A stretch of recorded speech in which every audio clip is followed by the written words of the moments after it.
அறியப்பட்ட உலகத்தினுடைய 60 விழுக்காட்டு நிலப்பரப்பு இஸ்லாமிய ஆட்சியின் கீழ் ஒரே தலைமையின் கீழ் வந்தது.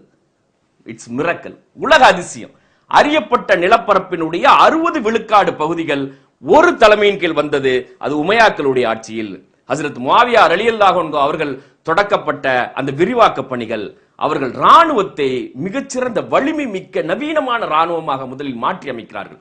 அவருடைய கைக்கு ஆட்சி பொறுப்பு வந்ததுக்கு பிறகு ராணுவத்தை வலிமையாக்கி, ஏற்கனவே பிடிக்கப்பட்ட பகுதிகள் இந்த உள்நாட்டில் ஏற்பட்ட குழப்பத்தின் காரணமாக ரோமர்களுடைய கைக்கு சென்றது. வட ஆப்பிரிக்காவில் பார்த்தீங்கன்னு சொன்னா இந்த துனிசியா இந்த மாதிரி பகுதிகள்லாம் முஸ்லிம்களுடைய ஆட்சியின் கீழ் வந்ததற்கு பிறகு இங்க உள்ள நடந்த பிரச்சனையினால மறுபடியும் அவங்க கைக்கு போயிடுச்சு. அப்ப ஹஜ்ரத் முஆவியா ரலியல்லாஹு அன்ஹு என்ன பண்றாங்க அப்படின்னு சொன்னா, ஒரு சரியான வலிமையான ராணுவத்தில் எல்லையோரத்தில் வைக்கிறாங்க.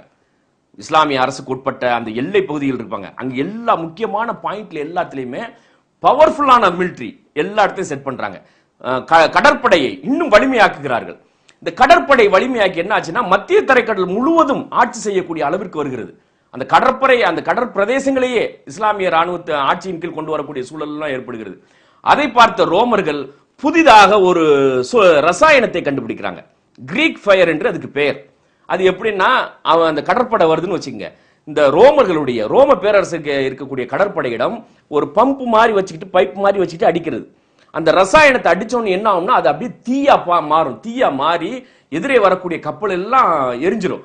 கடல்ல போய் அது பட்டா கூட, கடல்ல இருந்தா கூட ஒரு மணி நேரம் 2 மணி நேரம் கடல் தண்ணி மேல நின்றே எரியக்கூடிய அளவிற்கு ஒரு ரசாயனத்தை கண்டுபிடித்தார்கள் இந்த இஸ்லாமிய ராணுவத்தினுடைய கடற்படை அளிப்பதற்காக. இதனால மிகப்பெரிய சேதாரம் எல்லாம் ஏற்பட்டது. இஸ்லாமிய ராணுவத்தினுடைய கடற்படைக்கு மிகப்பெரிய சேதாரம் ஏற்பட்டது இதனால். பிறகு இந்த பகுதியில் வட ஆப்பிரிக்காவில் எகிப்தில இருந்து லிபியா, லிபியால இருந்து துனிசியா, துனிசியால இருந்து மொரோக்கோக்கு அப்புறம் அட்லாண்டிக் பெருங்கடல், அங்கிட்ட அந்த கடல் இருக்கிறதுனால அந்த சைடு போக முடியல. உக்பா இப்னு நஃபி என்ன பண்ணாருன்னா, மிகச்சிறந்த ராணுவத்தை வச்சு அந்த வட ஆப்பிரிக்கா முழுவதும் இஸ்லாமிய ஆட்சியின் கீழ் கொண்டு வந்து சேர்த்தார்கள். அதற்கு முக்கிய உறுதுணையாக இருந்தது அந்த மண்ணில் வாழ்ந்த மக்கள். அந்த பெர்பர் இனம் சொல்லுவாங்க. அந்த பெர்பர் இனம் தான், பெர்பர் எதுல இருந்து வந்துச்சுன்னா, அந்த பார்பாரிக் காட்டு மிராண்டிகள் என்று ஐரோப்பியர்களால் அன்றைக்கு அழைக்கப்பட்ட இனம் தான் அந்த பெர்பர் இனம். அந்த பார்பாரியன்ல இருந்து அந்த பெர்பர் வந்துச்சு. பெர்பர் இனம் என்ன பாத்தீங்கன்னா, அந்த மண்ணிலே வாழ்ந்த பழங்குடியின மக்கள், ஆப்பிரிக்காவில் வாழ்ந்த அந்த கருப்பு இன பழங்குடியின மக்கள் இருக்காங்க பாருங்க. இஸ்லாத்தினுடைய அந்த சமத்துவம் என்கின்ற கொள்கையின் மூலமாக முழுமையாக ஈர்க்கப்பட்ட மக்கள் இந்த வெற்றிக்கு மூல காரணமாக அமைந்தார்கள். இஸ்லாமிய ராணுவத்தினுடைய வெற்றிக்கு மூல காரணமாக அமைந்தார்கள். படையெடுத்து சென்ற உக்பா இப்னு நஃபி அட்லாண்டிக் கடற்கரையோரம் மொரோக்கோ எல்லாவற்றையும் கொண்டு வந்து விட்டு கடற்கரையில் நின்று சொன்னாராம், இறைவன் பெயரால் இனி ஜெயிப்பதற்கு பூமி இல்லையே என்று சொன்னாராம். நேரு இதை பதிவு செஞ்சிருக்கிறார். அவருடைய உலக வரலாறு என்கின்ற நூல்ல நேரு பதிவு செஞ்சிருக்கிறாரு. கடற்கரை ஓரத்தில் நின்று கொண்டு உக்பா இப்னு நஃபி கவர்னர், அந்த தளபதி, படை தளபதி, அவர் சொல்கிறார், இனி இறைவன் பெயரால் ஜெயிப்பதற்கு பூமி இல்லையே என்று. ஏன்னா அந்த சைடு அட்லாண்டிக் பெருங்கடல் இருக்கு. அதை தாண்டி போயிருந்தா அமெரிக்காவுக்கு போயிருக்கலாம். சரியா? அந்த இடத்தில் நின்றது. அதிலிருந்து அந்த மொரோக்கோவிலிருந்து இந்த சைடு பாக்குறாங்க, ஐரோப்பாவை பாக்குறாங்க. இப்ப வட ஆப்பிரிக்கா ஃபுல்லா இஸ்லாமிய ஆட்சியின் கீழ் வந்துருச்சு. ஒரு தலைமை சிரியால இருக்கக்கூடிய, டமாஸ்கஸில் இருக்கக்கூடிய உமையாக்களுடைய ஒரு தலைமையின் கீழ் மொரோக்கோவிலிருந்து. இது எப்ப நடக்குது? 711 பாருங்க. 711 ஹஜ்ரத் முஆவியா ரலியல்லாஹு அன்ஹு அவர்களுடைய காலத்திற்கு பிறகு உமையாக்களுடைய பரம்பரையிலேயே ஆட்சி நடைபெற்றுக் கொண்டிருக்கின்ற நேரத்தில் 711 மொரோக்கோவிலிருந்து மத்திய ஆசியாவினுடைய உஸ்பெகிஸ்தான், அசர்பைஜான், ஆர்மீனியா இது எல்லாம் தாண்டி ஏறக்குறைய சைனா, ஏறக்குறைய ரஷ்யா, அவ்வளவு பெரிய நிலப்பரப்பு சரித்திரத்தில் இந்த மாதிரி கிடையாது. அவ்வளவு பெரிய நிலப்பரப்பு ஒரு தலைமையின் கீழ் வந்தது. கிபி 711 மொரோக்கோவிலிருந்து 14 கிலோமீட்டர் தான் ஐரோப்பா, அதாவது ஸ்பெயின் இருக்கு பாருங்க. இந்த ஸ்பெயினும் மொரோக்கோவும் இப்படி இருக்கும். இதுக்கு இடையில 14 கிலோமீட்டர் தான் கடல் பயணம். இங்க நின்றுகிட்டு பார்த்தாவே தெரிஞ்சிடும். மொரோக்கோவில் நின்றுகிட்டு, மலை அடிவாரத்தில் நின்றுகிட்டு, நீ கடற்கரை ஓரத்தில் நின்றுகிட்டு பார்த்தாவே இந்த ஜிப்ரால்டர் மலை தெரியும் அப்படிம்பாங்க. அதனால 14 கிலோமீட்டர் தான் இருக்குது. 711 7000 பேர் தான், 7000 ராணுவ வீரர்கள் இந்த கடலை தாண்டி செல்கிறார்கள், ஐரோப்பாவிற்கு நுழைகிறார்கள். அப்படி நுழைகின்ற நேரத்தில் அன்றைக்கு ஸ்பெயினுடைய ஆட்சியாளராக இருந்த விசிகோத் மன்னர்கள், அவர்களுக்கும் இஸ்லாமிய ராணுவத்திற்கும் இடையே கடற்போர் நடக்கிறது, மிகப்பெரிய போர் நடக்கிறது. அந்த கடற்போரில் இஸ்லாமிய ராணுவம் ஜெயிக்கிறது. அந்த ஸ்பெயினுடைய எல்லையில் இருக்கக்கூடிய அந்த ஒரு மலை அடிவாரம், மிகப்பெரிய மலை, அந்த மலை அடிவாரத்தில் வெற்றி பெற்ற இஸ்லாமிய ராணுவம் தங்குகிறது. அன்று இரவு தங்குகிறார்கள். அதனுடைய தளபதி, இஸ்லாமிய ராணுவத்தினுடைய தளபதி தாரிக் தாரிக் பின் ஜியாத் என்று அவருடைய பேர், அந்த மலையடிவாரத்தில் தங்குகிறார்கள். அன்றிலிருந்து அந்த மலைக்கு ஜபுல் அல் தாரிக் என்று பெயராக வருகிறது. அதாவது தாரிக் அவர்கள் தங்கிய மலை இந்த ஜபுல் அல் தாரிக் தான் பின்னால ஜிப்ரால்டரா மாறுது. இன்னைக்கு எப்படி கூப்பிடுறாங்க அந்த ஜலசந்தியை பாத்தீங்கன்னா, அந்த பகுதியை பாத்தீங்கன்னா ஜிப்ரால்டர் ஜலசந்தி என்று சொல்லுவாங்க. இந்த ஜிப்ரால்டர்ங்கிற பேர் எதுல இருந்து வந்துச்சுன்னா இந்த மலையடிவாரத்துல தாரிக் தங்கினதுக்கு அப்புறம். அதற்கு பிறகு இஸ்லாமிய ராணுவம் ஸ்பெயினுக்குள் செல்கிறது. ஐரோப்பாவினுடைய நுழைவு வாயில் முதலாக வட ஆப்பிரிக்காவிலிருந்து, அதாவது மத்திய ஆசியா, மத்திய கிழக்கு, மத்திய ஆசியா, ஆசியாவெல்லாம் முடித்துவிட்டு வட ஆப்பிரிக்காவை முடித்துவிட்டு ஸ்பெயினிற்குள் 711 இஸ்லாமிய ராணுவம் செல்கிறது. சென்று முழுமையாக கிட்டத்தட்ட 720 பாத்தீங்கன்னா ஸ்பெயின் முழுமைக்கும் இஸ்லாமிய ஆட்சியின் கீழ் வந்து விடுகிறது. உமையாக்களுடைய ஆட்சி அங்கே நிறுவப்படுகிறது. இந்த நேரத்தில் இவ்வளவு பெரிய விரிவாக்கம் செய்த உமையாக்களுடைய ஆட்சியின் கீழ் அங்கேயும் சில குழப்பங்கள் ஆரம்பிக்குது. உள்கட்சி குழப்பம் விடுவதாக இல்லை, தொடர்ந்துகிட்டே வந்துகிட்டே இருக்கு. உள்நாட்டு சண்டை, அங்கேயும் சில சிக்கல். அப்பாசியாக்களுக்கும் உமையாக்களுக்கும் மத்தியிலே அந்த பாரசீக பிரதேசங்களிலே சிறு சிறு சண்டைகள் முளைக்கிறது. கவர்னர் சரியில்லை, அவர் சரியில்லை, இவர் சரியில்லை, இவர் அப்படி இருக்கிறார், இப்படி, இந்த மாதிரியான பிரச்சனைகள் மூலமாக சண்டைகள் நடக்க தொடங்குகிறது. இது கொஞ்சம் கொஞ்சமாக பெரிதாகி வருகிறது. நிலப்பரப்புகள் ஓரளவுக்கு விரிவடைந்து விட்டு உமையாக்களுடைய ஆட்சியின் மூலமாக அவர்கள் செய்த சாதனைகள் என்பது மிகச்சிறந்த சாதனைகள் செய்தார்கள். பின்னால் அப்பாசியாக்கள் சாதனைகள் நிகழ்த்துவதற்கெல்லாம் விதையை விதைத்தவர்கள் உமையாக்கள். அவர்களுடைய ஆட்சியை நாம் ஆய்வு செய்கின்ற நேரத்தில் அந்த விரிவாக்கம் செஞ்சுக்கிட்டு இருக்கும் போது என்ன பண்றாங்க பாருங்க. எங்கெல்லாம் போனாங்களோ, வட ஆப்பிரிக்கா போனாங்க, ஸ்பெயினுக்கு போனாங்க, இந்த சைடு மத்திய ஆசியாக்கெல்லாம் வந்தாங்கன்னு வைங்க, அந்தந்த பகுதியில ஏற்கனவே இருந்த அறிஞர்கள் யாராவது இருந்தாங்கன்னா அந்த அறிஞர்களுடைய அறிவை பயன்படுத்தி கொண்டார்கள். அவர்கள் எழுதி வைத்திருந்த நூல்களை எல்லாம் கொண்டு வந்து கொஞ்சம் கொஞ்சமாக அரபியிலே மொழியாக்கம் செய்ய தொடங்குகிறார்கள். உமையாக்களுடைய ஆட்சியிலே நடக்குது. எங்கெல்லாம் அறிவு சார்ந்த விஷயங்கள் இருக்குதோ, எங்கெல்லாம் புதிய கண்டுபிடிப்புகள் இருக்குதோ, அப்படியே கொண்டு வந்து அதை அப்படியே அரபியில மொழியாக்கம் பண்றது. அந்த மொழியாக்கம் பண்ணிய நூலை மதரசாவில் கொண்டு போய் சேர்ப்பது. எல்லா இடங்களிலும் இஸ்லாமிய ஆட்சிக்கு உட்பட்ட பகுதிகளில் இருக்கக்கூடிய இடங்களில் எல்லாம் கல்வி சாலைகள், தொடக்க பள்ளிகள், ஆரம்ப பள்ளிகள், கல்வி சாலைகள் தொடங்கப்படுகிறது. மிக தரமான ஆசிரியர்கள் நியமிக்கப்படுகிறார்கள். அந்த வேலைகள் தொடர்ந்து நடைபெற்றுக் கொண்டிருக்கிறது. அரபியிலே மொழியாக்கமும் செய்யப்பட்டுக் கொண்டிருக்கிறது உமையாக்களுடைய ஆட்சியிலே. உமையாக்களுடைய ஆட்சியில் தான் இன்றைக்கும் பாலஸ்தீனத்திலே பைத்துல் முகத்தஸுக்கு பக்கத்தில் இருக்கக்கூடிய இந்த டோம் ஆஃப் ராக் என்று சொல்லக்கூடிய அந்த பள்ளிவாசல் இருக்கு பாருங்க, அந்த தங்க கோபுரம் மாதிரி இருக்கும் பாருங்க, அந்த பள்ளிவாசல் உமையாக்களுடைய ஆட்சியில் தான் நிறுவப்பட்டது. அவர்கள் தான் அதை கட்டினார்கள். அதற்கு பிறகு இந்த உமையாக்களுடைய ஆட்சியில, இது நான் தொடக்கத்திலே சொல்லி காட்டியது போல, முஆவியா ரலியல்லாஹு அன்ஹு அவருடைய காலத்திற்கு பிறகு அவருடைய மகன், பிறகு அவருடைய மகன், பிறகு அவருடைய மகன் என்று பரம்பரை ஆட்சியாகவே மாறிப்போன காட்சியை நம்ம பார்க்கிறோம். ஒரு பக்கம் ஏற்றம், சரியா, நிலப்பரப்புகள் விரிவாக்கம் செய்து கொண்டே போகிறார்கள். மிகப்பெரிய மாற்றம் வந்து கொண்டிருக்கிறது. ஆனால் ஆட்சி முறைகள் என்பது இஸ்லாம் சொன்ன விதத்திலிருந்து அப்படியே கடைபிடிக்கப்படுகிறதா என்றால் வரலாற்றை படிக்கின்ற நமக்கு தெரிகிறது அப்படி கடைபிடிக்கப்படாமல் சற்று நழுவக்கூடிய காட்சிகள் எல்லாம் இந்த உமையாக்களுடைய ஆட்சியில் நம்ம பார்க்கிறோம். அதுக்கு என்ன காரணம் அப்படின்னா, இந்த மாறிய ஜெனரேஷன், புது ஜெனரேஷன் உருவாக புதியவர்கள் வர வர வர புது புது கருத்துக்கள் வர வர வர அந்த பிடிமானம் வந்துட்டு கொஞ்சம் கொஞ்சமாக இலகுகிறது. இது வந்துட்டு மிகப்பெரிய ஒரு பிரச்சனையை ஏற்படுத்துகிறது. இதன் காரணமாகத்தான் கருத்து வேறுபாடு முளைக்கிறது. கருத்து வேறுபாடு முளைத்து 750 கிபி 750 உமையாக்களுடைய ஆட்சி முற்று பெறுகிறது. உமையாக்களுடைய கவர்னராக கலீஃபாக இருக்கக்கூடியவரை கொலை செய்து விட்டு அப்பாசியாக்கள் கைக்கு ஆட்சி வருகிறது. யார் உமையாக்கள், யார் அப்பாசியா? பங்காளி சண்டை, ரெண்டு பங்காளி சண்டை. பங்காளி சண்டையில உமையாக்களுடைய ஆட்சி முடிவுக்கு வருகிறது. அப்பாசியாக்களுடைய ஆட்சி எழுச்சி பெறுகிறது. அது பாக்தாத் தலைமையிடமாக செல்கிறது. டமாஸ்கஸிலிருந்து பாக்தாத்துக்கு செல்கிறது. அந்த நேரத்திலும் அந்த 750 உமையாக்களுடைய ஒரு பரம்பரையினுடைய ஆட்சி மட்டும் தொடர்கிறது. அது ஸ்பெயின். இப்ப இந்த இடத்துக்கு அப்புறம், டமாஸ்கஸுக்கு அப்புறம், உமையாக்களுடைய 750க்கு அப்புறம் உமையாக்களுடைய பரம்பரை ஆட்சி இந்த இடத்துல முடிவுக்கு வந்ததற்கு பிறகு எஞ்சி இருக்கின்ற பகுதிகள், உமையாக்களுடைய பகுதிகள்னு பாத்தீங்கன்னா கார்டோபா ஸ்பெயின் மட்டும் இருக்கிறது. அப்பாசியாக்களுடைய பாக்தாத் இருக்குது. இப்ப நம்மளுடைய ஹீரோ, 2 ஹீரோக்கள் இருக்கிறாங்கன்னு வச்சுங்களேன். இந்த சப்ஜெக்டினுடைய 2 ஹீரோக்கள், 2 முக்கிய ஸ்தலங்கள் நாம் இனி வரக்கூடிய நாட்களில், இனி வரக்கூடிய காலத்தில் நாம் பார்க்கக்கூடிய இந்த கோல்டன் ஏஜ் என்று சொல்வார்கள் இருப்பாங்க, பொற்காலம், இஸ்லாமியர்களுடைய பொற்காலம் என்று சொல்லக்கூடிய காலம் என்பது இந்த 2 இடங்களையும் மையப்படுத்தியே வரும். பாக்தாத், கார்டோபா ஸ்பெயின், இந்த 2 இடங்களையும் மையப்படுத்தித்தான் இஸ்லாமியர்களுடைய பொற்காலம். இந்த உலகத்தில் இந்த 2 பகுதிகளை சேர்ந்த ஆட்சியாளர்களும் சரி, இந்த இரண்டு பகுதிகளிலே உருவான கல்வியாளர்களும் சரி, அறிஞர் பெருமக்களும் சரி, இந்த உலகத்தில் தொடாத விஷயங்கள் என்று எதுவுமே இல்லை, எதுவும் கிடையாது. இந்த உலகத்தில் தொடாத விஷயங்கள் என்று எதுவும் கிடையாது.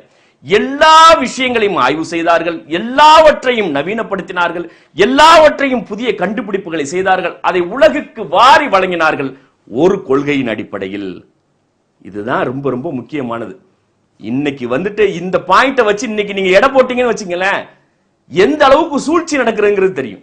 ஒரு விஷயத்துல தெளிவா இருந்தாங்க, ரெண்டு பேரும் தெளிவா இருந்தாங்க. எதை செய்தாலும் சரி, எதை தொட்டாலும் சரி, என்ன கண்டுபிடிப்புகளை செய்தாலும் சரி, ஆட்சியாக இருக்கட்டும், நிர்வாகமாக இருக்கட்டும், எதுவாக இருக்கட்டும், மனித இனத்திற்கு பயன் தரக்கூடியவற்றை மட்டும்தான் தொடுவது, அதை மட்டும்தான் செய்வது, அதன் அடிப்படையிலேயே எல்லாவற்றையும் அணுகுவது என்கின்ற தத்துவத்தின் கீழ் இந்த இரண்டு இடமும், பாக்தாத் அப்பாசிய கலிஃபாக்களுடைய தலைமையிடம் பாக்தாத், உமையாக்களுடைய சுயாட்சி கார்டோபா ஸ்பெயின், இந்த இரண்டு இடங்களும் உலக வரலாற்றில், மத்திய காலத்தில் உலக வரலாற்றில் உலகினுடைய தலை சிறந்த நகரங்கள், டாப் மோஸ்ட் சிட்டிஸ், இரண்டு நகரங்களும் தலை சிறந்த நகரங்களாக விளங்கியது.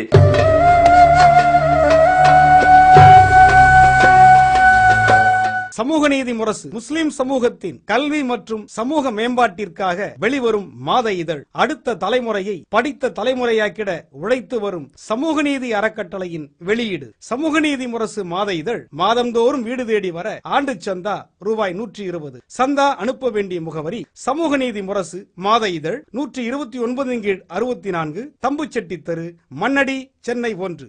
அன்பார்ந்த சகோதர சகோதரிகளே, அஸ்ஸலாமு அலைக்கும் வரஹ்மத்துல்லாஹி தஆலா வபரகாத்துஹு.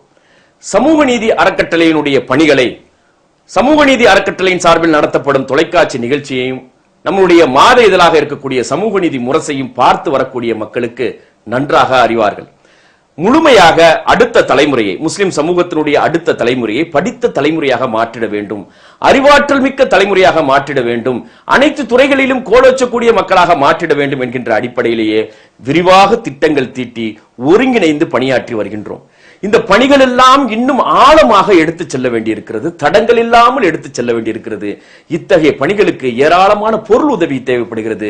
நல்ல செயல்பாடுகள், நல்ல பணிகள், அடுத்த தலைமுறையை முன்னேற்றத்திற்கு அழைத்து செல்லக்கூடிய இந்த பணிகள் பொருளாதார உதவி இல்லாமல் தடங்கள் ஏற்பட்டுவிடக் கூடாது என்பதற்காக உங்களிடம் அந்த கோரிக்கையை வைக்கின்றோம். நீங்கள் தாராளமாக உதவிட வேண்டும். இந்த பணிகள் முழுமையாக முஸ்லிம் சமுதாயத்தை சென்று அடைந்திட வேண்டும். இன்ஷா அல்லாஹ் அடுத்த தலைமுறை படித்த தலைமுறையாக மாறிட வேண்டும். அதுக்கு நீங்கள் தாராளமாக உதவிட வேண்டும். எல்லாம் வல்ல இறைவனிடம் பிரார்த்திக்க வேண்டும் என்று கேட்டுக்கொள்கிறேன். அஸ்ஸலாமு அலைக்கும் வரஹ்மத்துல்லாஹி தஆலா வபரகாத்துஹு. கல்வி பணிக்கு உதவிடுவீர். சமூக நீதி அறக்கட்டளை என்ற பெயரில் டிடி அல்லது செக் எடுத்து அனுப்ப வேண்டிய முகவரி சமூக நீதி அறக்கட்டளை 129/64, தம்புச்செட்டி தெரு, மண்ணடி, சென்னை 1. தொலைபேசி 25225780. எங்களுடைய வெப்சைட் முகவரி www.samuganidhi.org.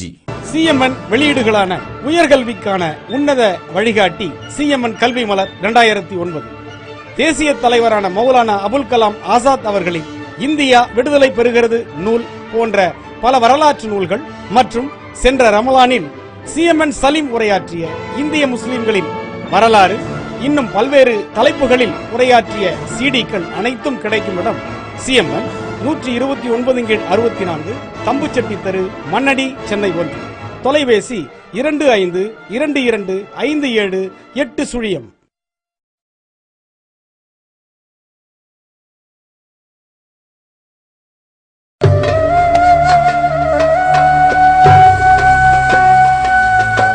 கிபி 750 1250 வரையிலுமான 500 வருடங்கள், அதற்கு பிறகு ஒரு சில காலங்கள், இந்த 500 வருடங்கள் இருக்கு பாருங்க. இந்த 750 1250 வரைக்குமான 500 வருடங்கள் உலகத்தினுடைய பொற்காலம், இப்படித்தான் சொல்லணும். உலகத்தினுடைய பொற்காலம். பல வரலாற்று ஆசிரியர்கள் பதிவு செய்து வைத்திருக்கிறார்கள். கடந்த காலங்களில் எவ்வளவு காலம் வரலாறு பதிவு செய்யப்பட்ட காலத்திலிருந்து என்னவெல்லாம் நடைபெற்றதோ, உலகத்திலே என்னவெல்லாம் நடைபெற்றதோ, எப்படியெல்லாம் இருந்ததோ, அது எல்லாவற்றை காட்டிலும் முற்றிலும் மாறுபட்ட ஒரு உலகத்தை இந்த 500 வருடங்கள் கண்டது. இதைத்தான் வரலாற்று ஆசிரியர்கள் பதிவு செய்து வைத்திருக்கிறார்கள். உலகத்தினுடைய பொற்காலம், மத்திய காலத்தினுடைய பொற்காலம் என்று இதை பதிவு செய்து வைத்திருக்கிறார்கள்.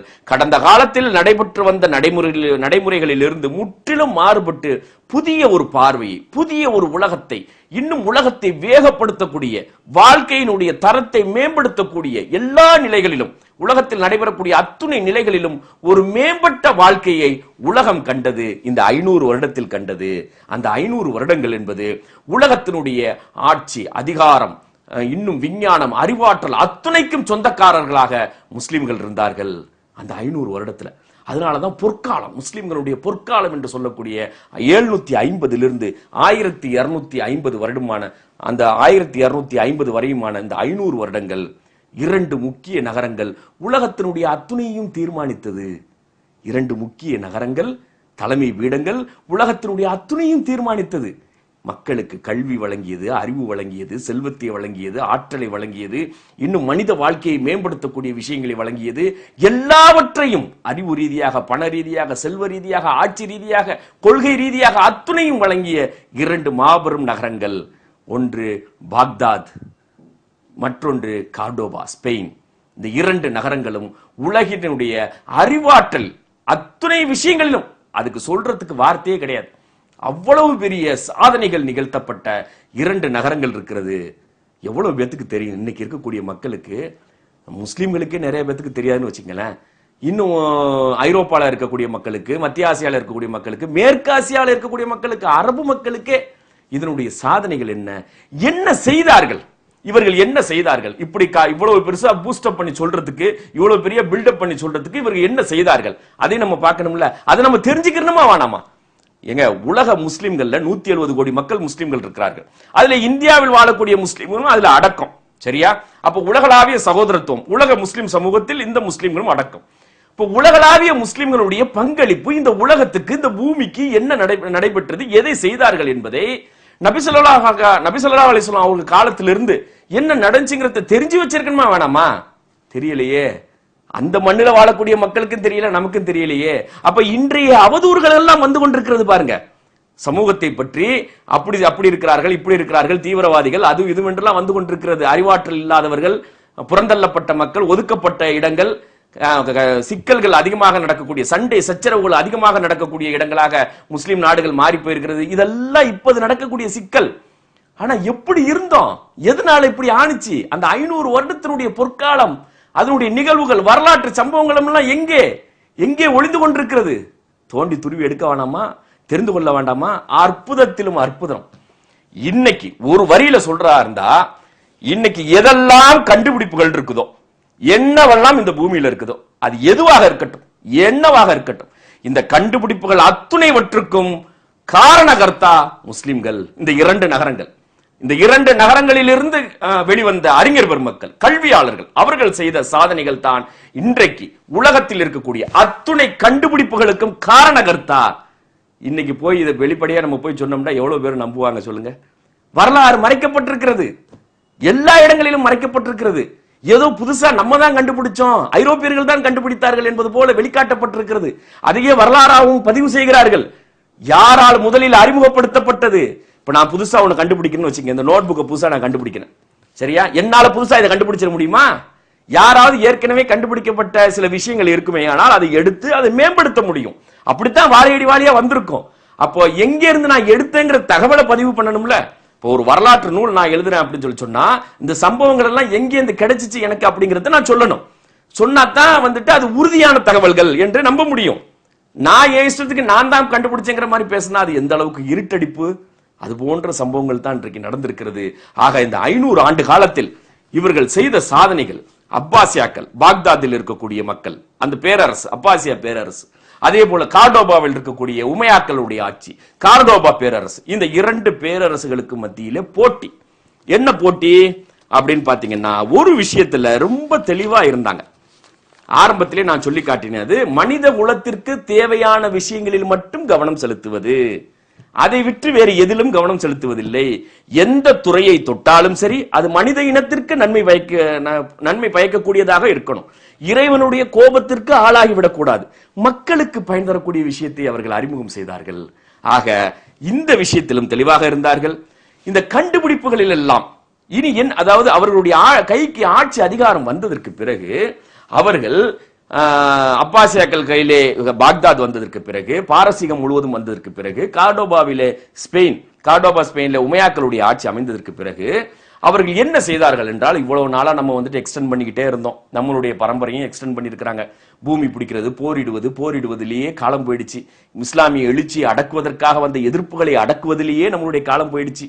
இனி வரக்கூடிய காலத்திற்காவது இந்த உலகத்தில் என்னவெல்லாம் இருக்கிறது, இறைவன் என்ன சொல்றான் அந்த பூமியை பத்தி, அது சம்பந்தமாக நம்மளுடைய அறிவாற்றலை பெருக்க வேண்டும் என்கின்ற முடிவுக்கு வருகிறார்கள். அல்லாஹ் குர்ஆன்ல சொல்றான்ல, இந்த பூமி முழுவதும் சுற்றி பாருங்கள், என்னுடைய படைப்புடைய ஆற்றல், என்னுடைய ஆற்றல் என்ன, அதை போய் பார், ஆய்வு செய். இத வானத்தை ஆய்வு செய், பூமியை ஆய்வு செய், கடலை ஆய்வு செய், மண்ணை ஆய்வு செய், மரத்தை ஆய்வு செய், எல்லாத்தையும் ஆய்வு செஞ்சு பார். எல்லாத்திலையும் படிப்புன்னு இருக்குது. நீ ஆய்வு செய்யக்கூடிய அத்தனை விஷயத்திலையும் நான் சும்மா படைக்கல, எதையும் மனிதனையும் நான் சும்மா படைக்கல, இந்த உலகத்தையும் சும்மா படைக்கல, ஒண்ணுலயும் அத்தாச்சி இருக்குது.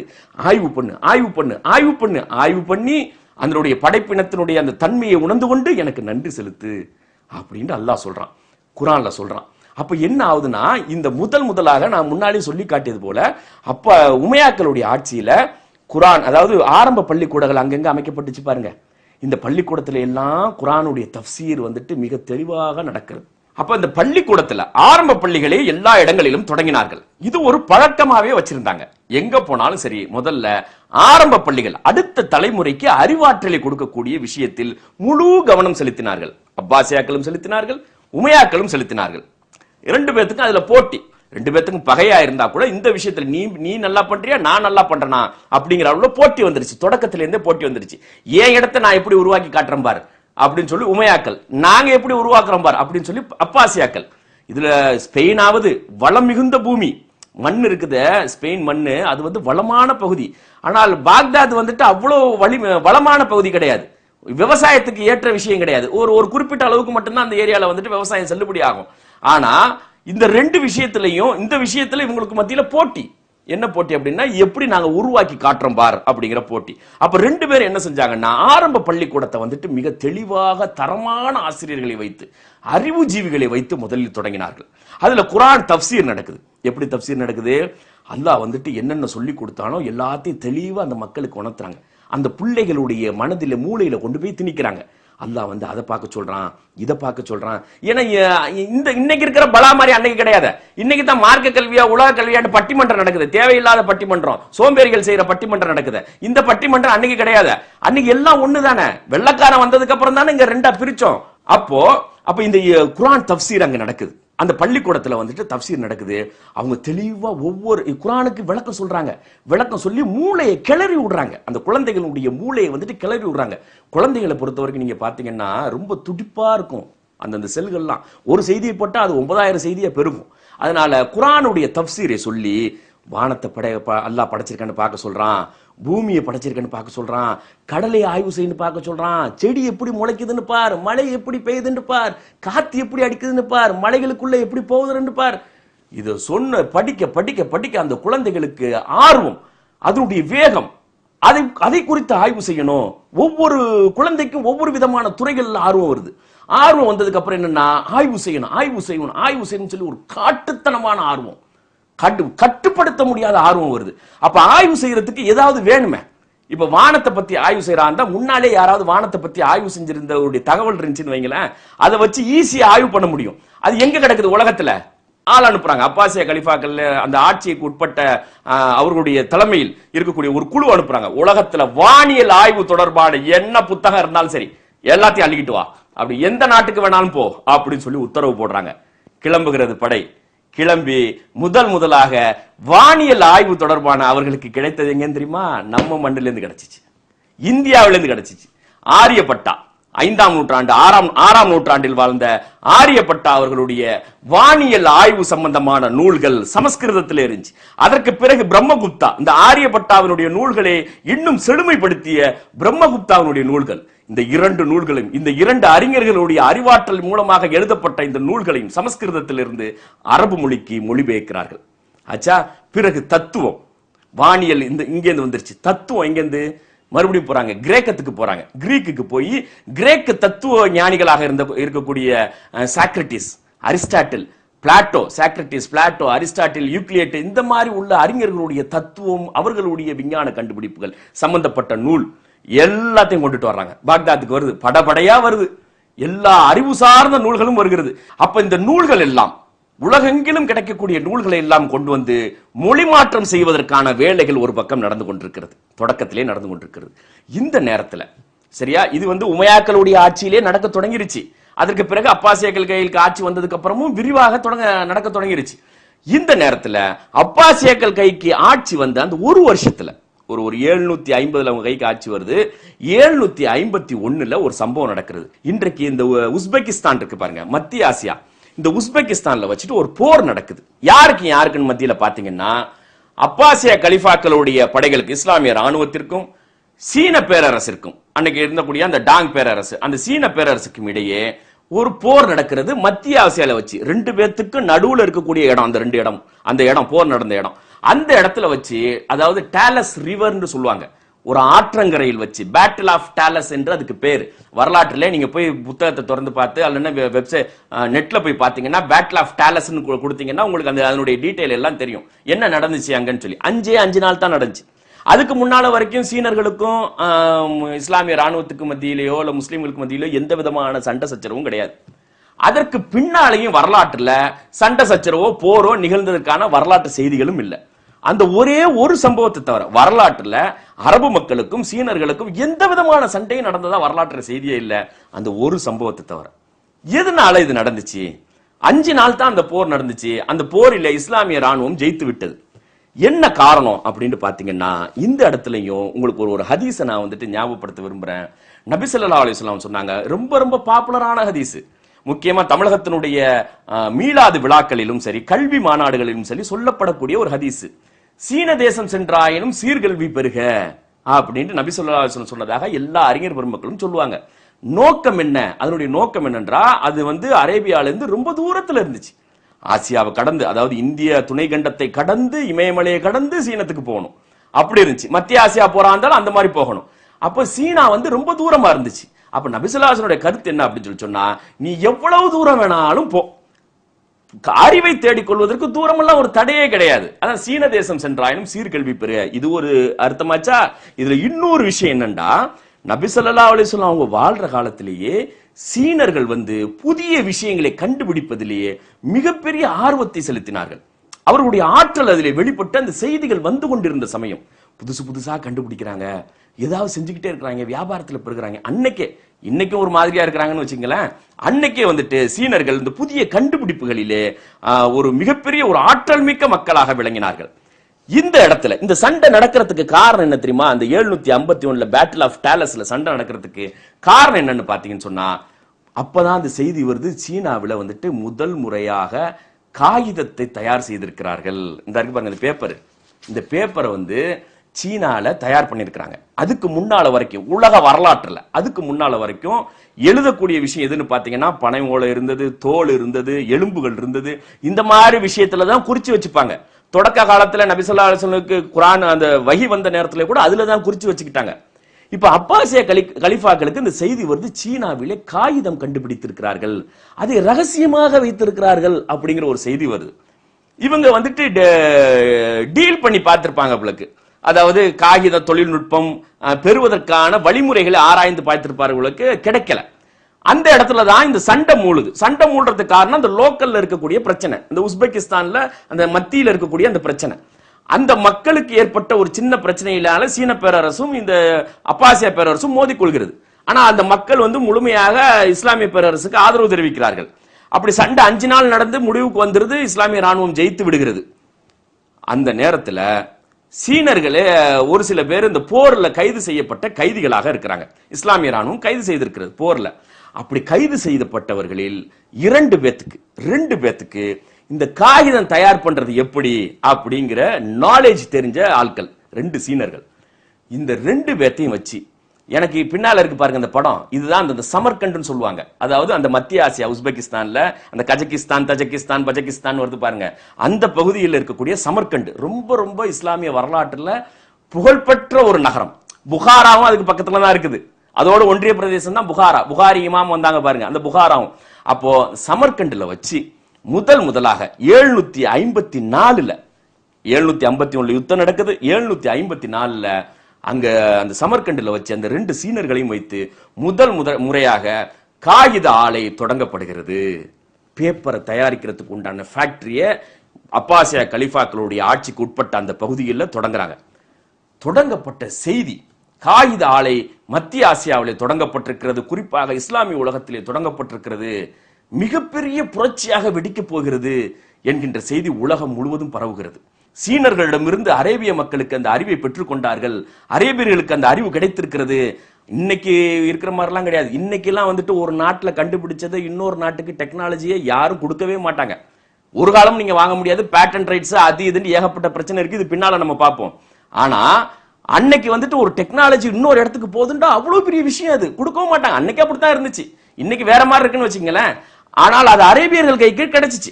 கிடைச்சதுக்கு அப்புறம் 2 ஃபேக்டரியை தொடங்கினாங்க.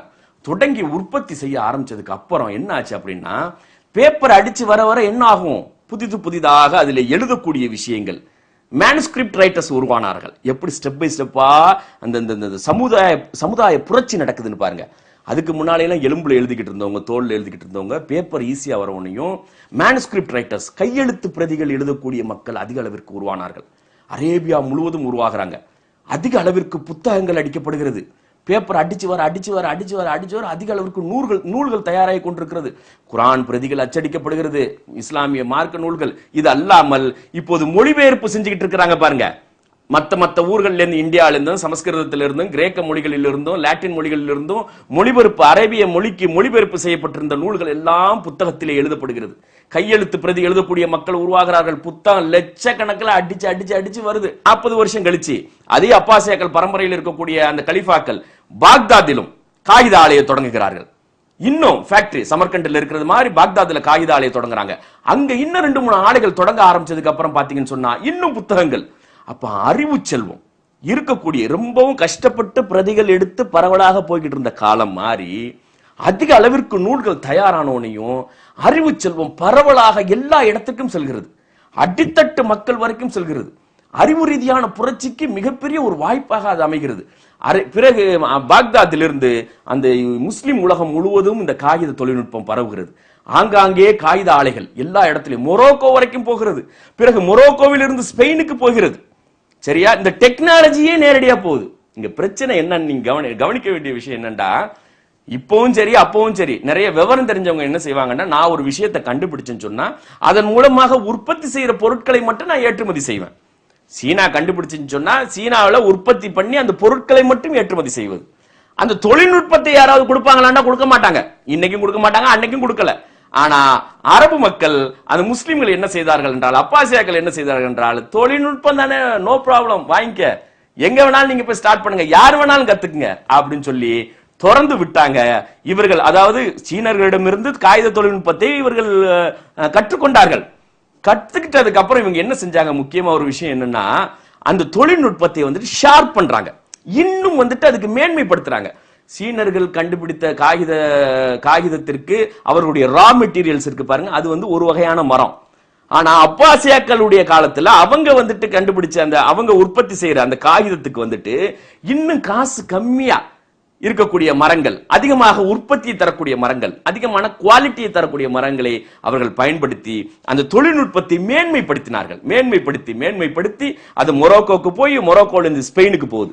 ஸ்பெயினிலிருந்து தான் ஐரோப்பா முழுவதும் இந்த காகிதமே போகுது. முறையா அந்த காகிதத்தை அப்பதான் பாக்குறாங்க.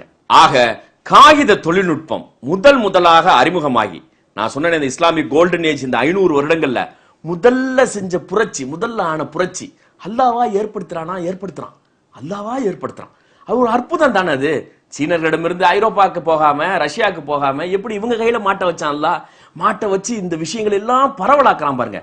தன்னுடைய மார்க்கத்தை இன்னும் வீரியமாக உலகினுடைய எல்லா பாகங்களுக்கும் கொண்டு செல்ல வேண்டும். அதற்கு பிரிண்டிங் டெக்னாலஜி தேவை, அதற்கு அடிப்படையில் காகிதம் தேவை என்பதை இறைவன் உணர்த்துகின்றான். வரலாற்றை படிக்கிறவங்களுக்கு தான் தெரியும். பிற்காலத்தில் இப்போ நம்ம செஞ்சுக்கிட்டு இருக்கிற வேலைகள்லாம் இருக்கு பாருங்க. இன்னைக்கு இருக்கக்கூடிய வேலைகள், தாவா பணிகள், கல்வி ரீதியான பணிகள், இது எல்லாமே சரியா தவறா, இன்னும் வீரியப்படுத்தி செஞ்சிருக்கலாமே, அப்படி செஞ்சிருக்கலாமே, இப்படி செஞ்சிருக்கலாமே என்கின்ற விஷயங்கள் எல்லாம் இன்னொரு 100 வருஷம் கழிச்சு பேசப்படும்.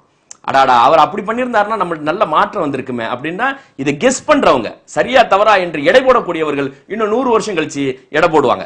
அதனால வரலாற்றை படிக்கின்ற நமக்கு தெரிகிறது ஒரு அற்புதமான விஷயம் அரேபியாவில் தோன்றி அந்த காகித தொழில்நுட்பம், அந்த தொழில்நுட்பத்தை சீனர்களிடமிருந்து கற்றுக்கொண்ட அந்த தொழில்நுட்பத்தை இன்னும் செழுமைப்படுத்தி அதுக்கு என்னவெல்லாம் செழுமைப்படுத்துவதற்கு அதிக அளவில் உற்பத்தி செய்வதற்கு என்னவெல்லாம் செய்ய வேண்டுமோ அத்தனையும் செய்து அந்த உற்பத்தி செஞ்ச காகிதத்தை ஏற்றுமதி செய்யாமல் பிற நாடுகளுக்கு காகிதத்தை ஏற்றுமதி செய்து கொண்டு தொழில்நுட்பத்தை அவர்களுடனே வைத்திருந்தால் அது ஒரு மிகப்பெரிய ஒரு பாதுகாப்பாக இருந்திருக்கும். இவர்கள் வெற்றி பெறுவதற்கு அது ஒரு சாதகமாக இருந்திருக்கும். ஆனா தொழில்நுட்பத்தையே இவர்கள் ஓபனாக ஏற்றுமதி செய்தார்கள். யார் வேணாலும் தொடங்கிக்க, இந்த இருக்கு ஃபார்முலா அப்படி என்பது போல இவர்கள் செய்தார்கள். மிகப்பெரிய புரட்சிக்கு அடித்தளம், அதுதான் அடித்தளம். அறிவு ரீதியான புரட்சிக்கு அடித்தளம் எதுனா அதிக அளவிற்கு காகிதம் உற்பத்தி செய்யப்பட்டது. காகிதத்தின் மூலமாக அறிவு சார்ந்த நூல்கள் உற்பத்தி செய்யப்பட்டது. நூல்களை பாதுகாப்பதற்கு லைப்ரரிகள் தொடங்கப்பட்டது. லைப்ரரிகள் மூலமாக கல்லூரிகள், இன்னும் உயர்கல்வி நிறுவனங்கள், அதெல்லாம் நம்ம பின்னால பார்ப்போம். அந்த அளவிற்கு மிகப்பெரிய ஒரு அறிவு புரட்சி நடைபெற்றது. இந்த அறிவு புரட்சிக்கெல்லாம் காரணம் இந்த காகிதம்.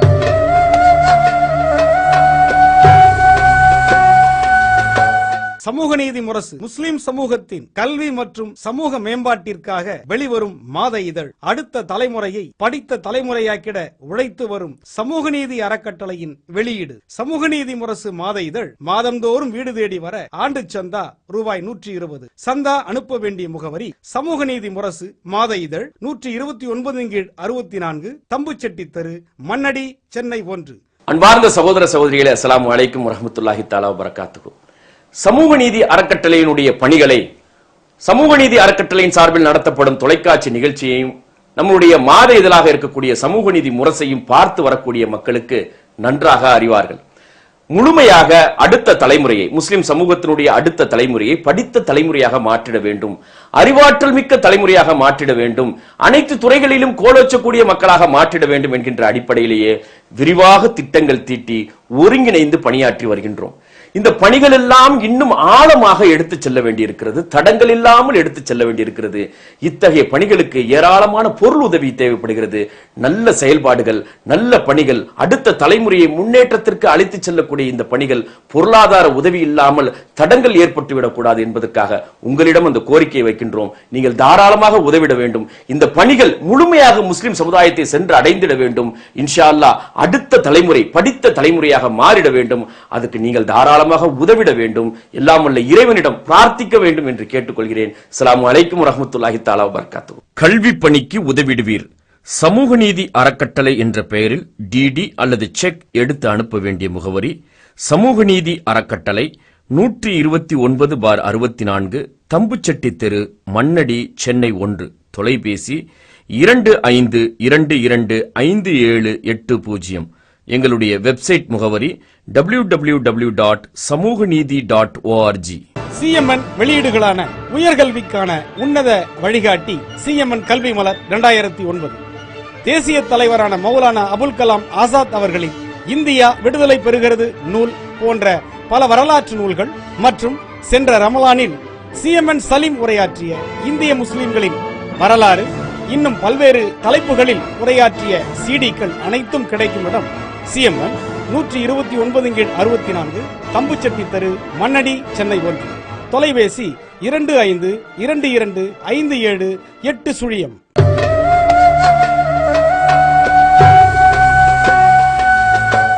அடுத்ததாக ஆட்சியாளர்களிடம் அதிகாரம் குவிந்ததற்கு பிறகு, மிகப்பெரிய நிலப்பரப்புகள் முஸ்லிம்களுடைய ஆளுகைக்கு உள்ளே வந்ததற்கு பிறகு, எல்லைகள் விரிவடைந்ததற்கு பிறகு அறிவாற்றலை பெருக்கிட வேண்டும், விஞ்ஞான ரீதியான கண்டுபிடிப்புகளை உருவாக்கிட வேண்டும். இந்த உலகத்தில் படைத்திருக்கக்கூடிய, இறைவன் படைத்திருக்கக்கூடிய, உண்டாக்கியிருக்கக்கூடிய அத்துணை விஷயங்கள் குறித்தும் விரிவான ஒரு பார்வை வேண்டும், விரிவான ஆய்வு வேண்டும் என்ற ஒரு தனியாத தாகத்தின் காரணமாக அப்பாசிய கலீஃபா ஹாரூன் அல் ரஷீத் அவர்களுடைய காலத்தில் முதலாக ஒரு நிறுவனம் தொடங்கப்படுகிறது. உலகத்தில் அதுவரையிலும் ஆய்வுக்கென்று, மொழி மாற்றத்திற்கென்று, அதாவது பிற மொழிகளிலிருந்து அரபு மொழிக்கு மாற்றப்படுவதற்கும், இன்னும் ஆய்வு ரீதியான பணிகளை மட்டும் அது மேம்படுத்தி செல்வதற்குமாக ஒரு நிறுவனம் தொடங்கப்படுகிறது. ஹவுஸ் ஆஃப் விஸ்டம் என்று அதுக்கு பெயர். பைத்துல் ஹிக்மா என்று அதற்கு பெயர். உலக வரலாற்றில் முதலாக விஞ்ஞான நவீன கண்டுபிடிப்புகள், ஆய்வு ரீதியான பணிகள், இன்னும் எல்லா துறைகள் குறித்த கிடைக்கின்ற செய்திகளை அரபு மொழியிலே மொழியாக்கம் பண்ணுவதற்குமாக இப்படிக்குமாக ஒரு ஆய்வு நிறுவனம், உயர்தரமான ஆய்வு நிறுவனம் தொடங்கப்படுகிறது. அதான் பைத்துல் ஹிக்மா. உலக வரலாற்றிலே இந்த பைத்துல் ஹிக்மாக்கு, ஹவுஸ் ஆஃப் விஸ்டம் என்று சொல்லக்கூடிய இந்த பைத்துல் ஹிக்மாக்கு மிகப்பெரிய இடத்தை கொடுத்திருக்கிறார்கள் வரலாற்று ஆசிரியர்கள். என்ன செய்தார்கள்? கலிஃபா ஹாரூன் அல் ரஷீதை பொறுத்த வரைக்கும் வரலாற்று, இஸ்லாமிய வரலாற்றை படிக்கக்கூடிய மக்களுக்கு, உலக வரலாற்றை படிக்கக்கூடிய அறிஞர் பெருமக்களுக்கு அனைவருக்கும் கலிஃபா ஹாரூன் அல் ரஷீத் காலத்தில் பாக்தாதினுடைய நிலை அது எந்த அளவுக்கு ஒளி வீசி கொண்டிருந்தது, எந்த அளவுக்கு எல்லா வகையிலும் முன்னேற்றத்தை சந்தித்தது என்பது குறித்து விரிவான தகவல்கள் கிடைக்கிறது. பல இலக்கியங்கள், பல்வேறு இலக்கியங்கள், நவீன இலக்கியங்கள், உயர்தரமான இலக்கியங்கள் எல்லாம் அன்றைய நேரத்தில் கலிஃபா ஹாரூன் அல் ரஷீத் காலத்தில் உருவாக்கப்பட்டதுக்கான சான்றுகள் இருக்கிறது, இன்றளவுக்கும் இருக்கிறது. தமிழகத்திலே கூட பல திரைப்படங்கள் அந்த பாக்தாத் இலக்கியங்களை தழுவி எடுக்கப்பட்டிருக்கிறது. கடந்த காலத்தில் எம்ஜிஆர் படத்திலே நீங்க பாத்தீங்கன்னா அலிபாபாவும் 40 திருடர்கள் அப்படிங்கிறது, அப்புறம் அலாவுதீனும் அற்புத விளக்கு, அல்ஃப் லைலா என்று சொல்லுவோம், 1001 இரவுகள் இலக்கியங்கள், இந்த மாதிரி பல விஷயத்தை அடிக்கிட்டே போலாம்.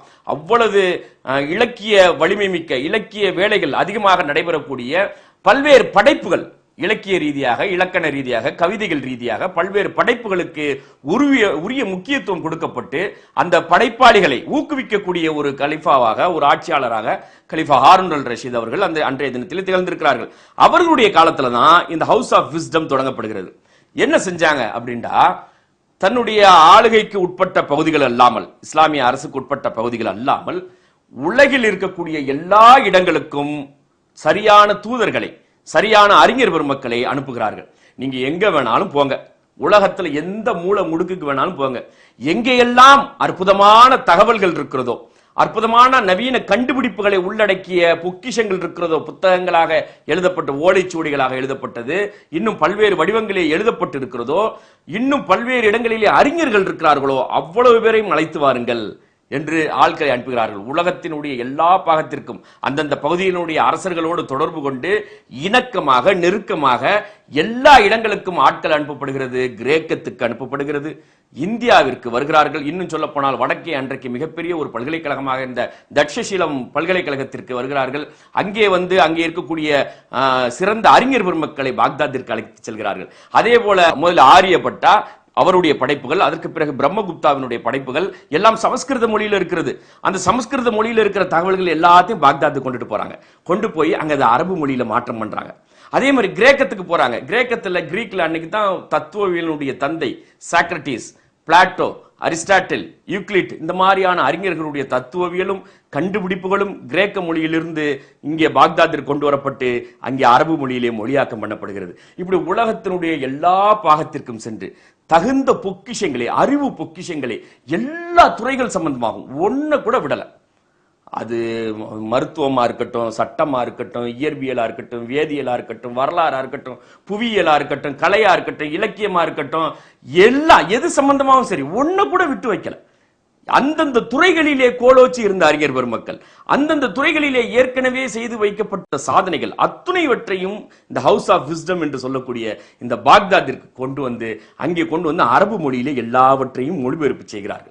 இப்படி மொழிபெயர்ப்பதற்கு 2 நபர்கள் முக்கியமான வரலாற்றிலே வரலாற்று ஆசிரியர்கள் பதிவு செய்திருக்கிறார்கள். அதிலே தாபித் பின் ஹுர்ரா என்கின்ற ஒரு மொழிபெயர்ப்பாளரும், ஹுனைன் இப்னு இஷாக் என்கின்ற இந்த 2 மொழிபெயர்ப்பாளர்களும் மிகச்சிறந்த அளவிற்கு பல இடங்களிலிருந்து வந்தவற்றை அரபு மொழியிற்கு அப்படியே ஜூஸ் ஆக்கி தர்றாங்க.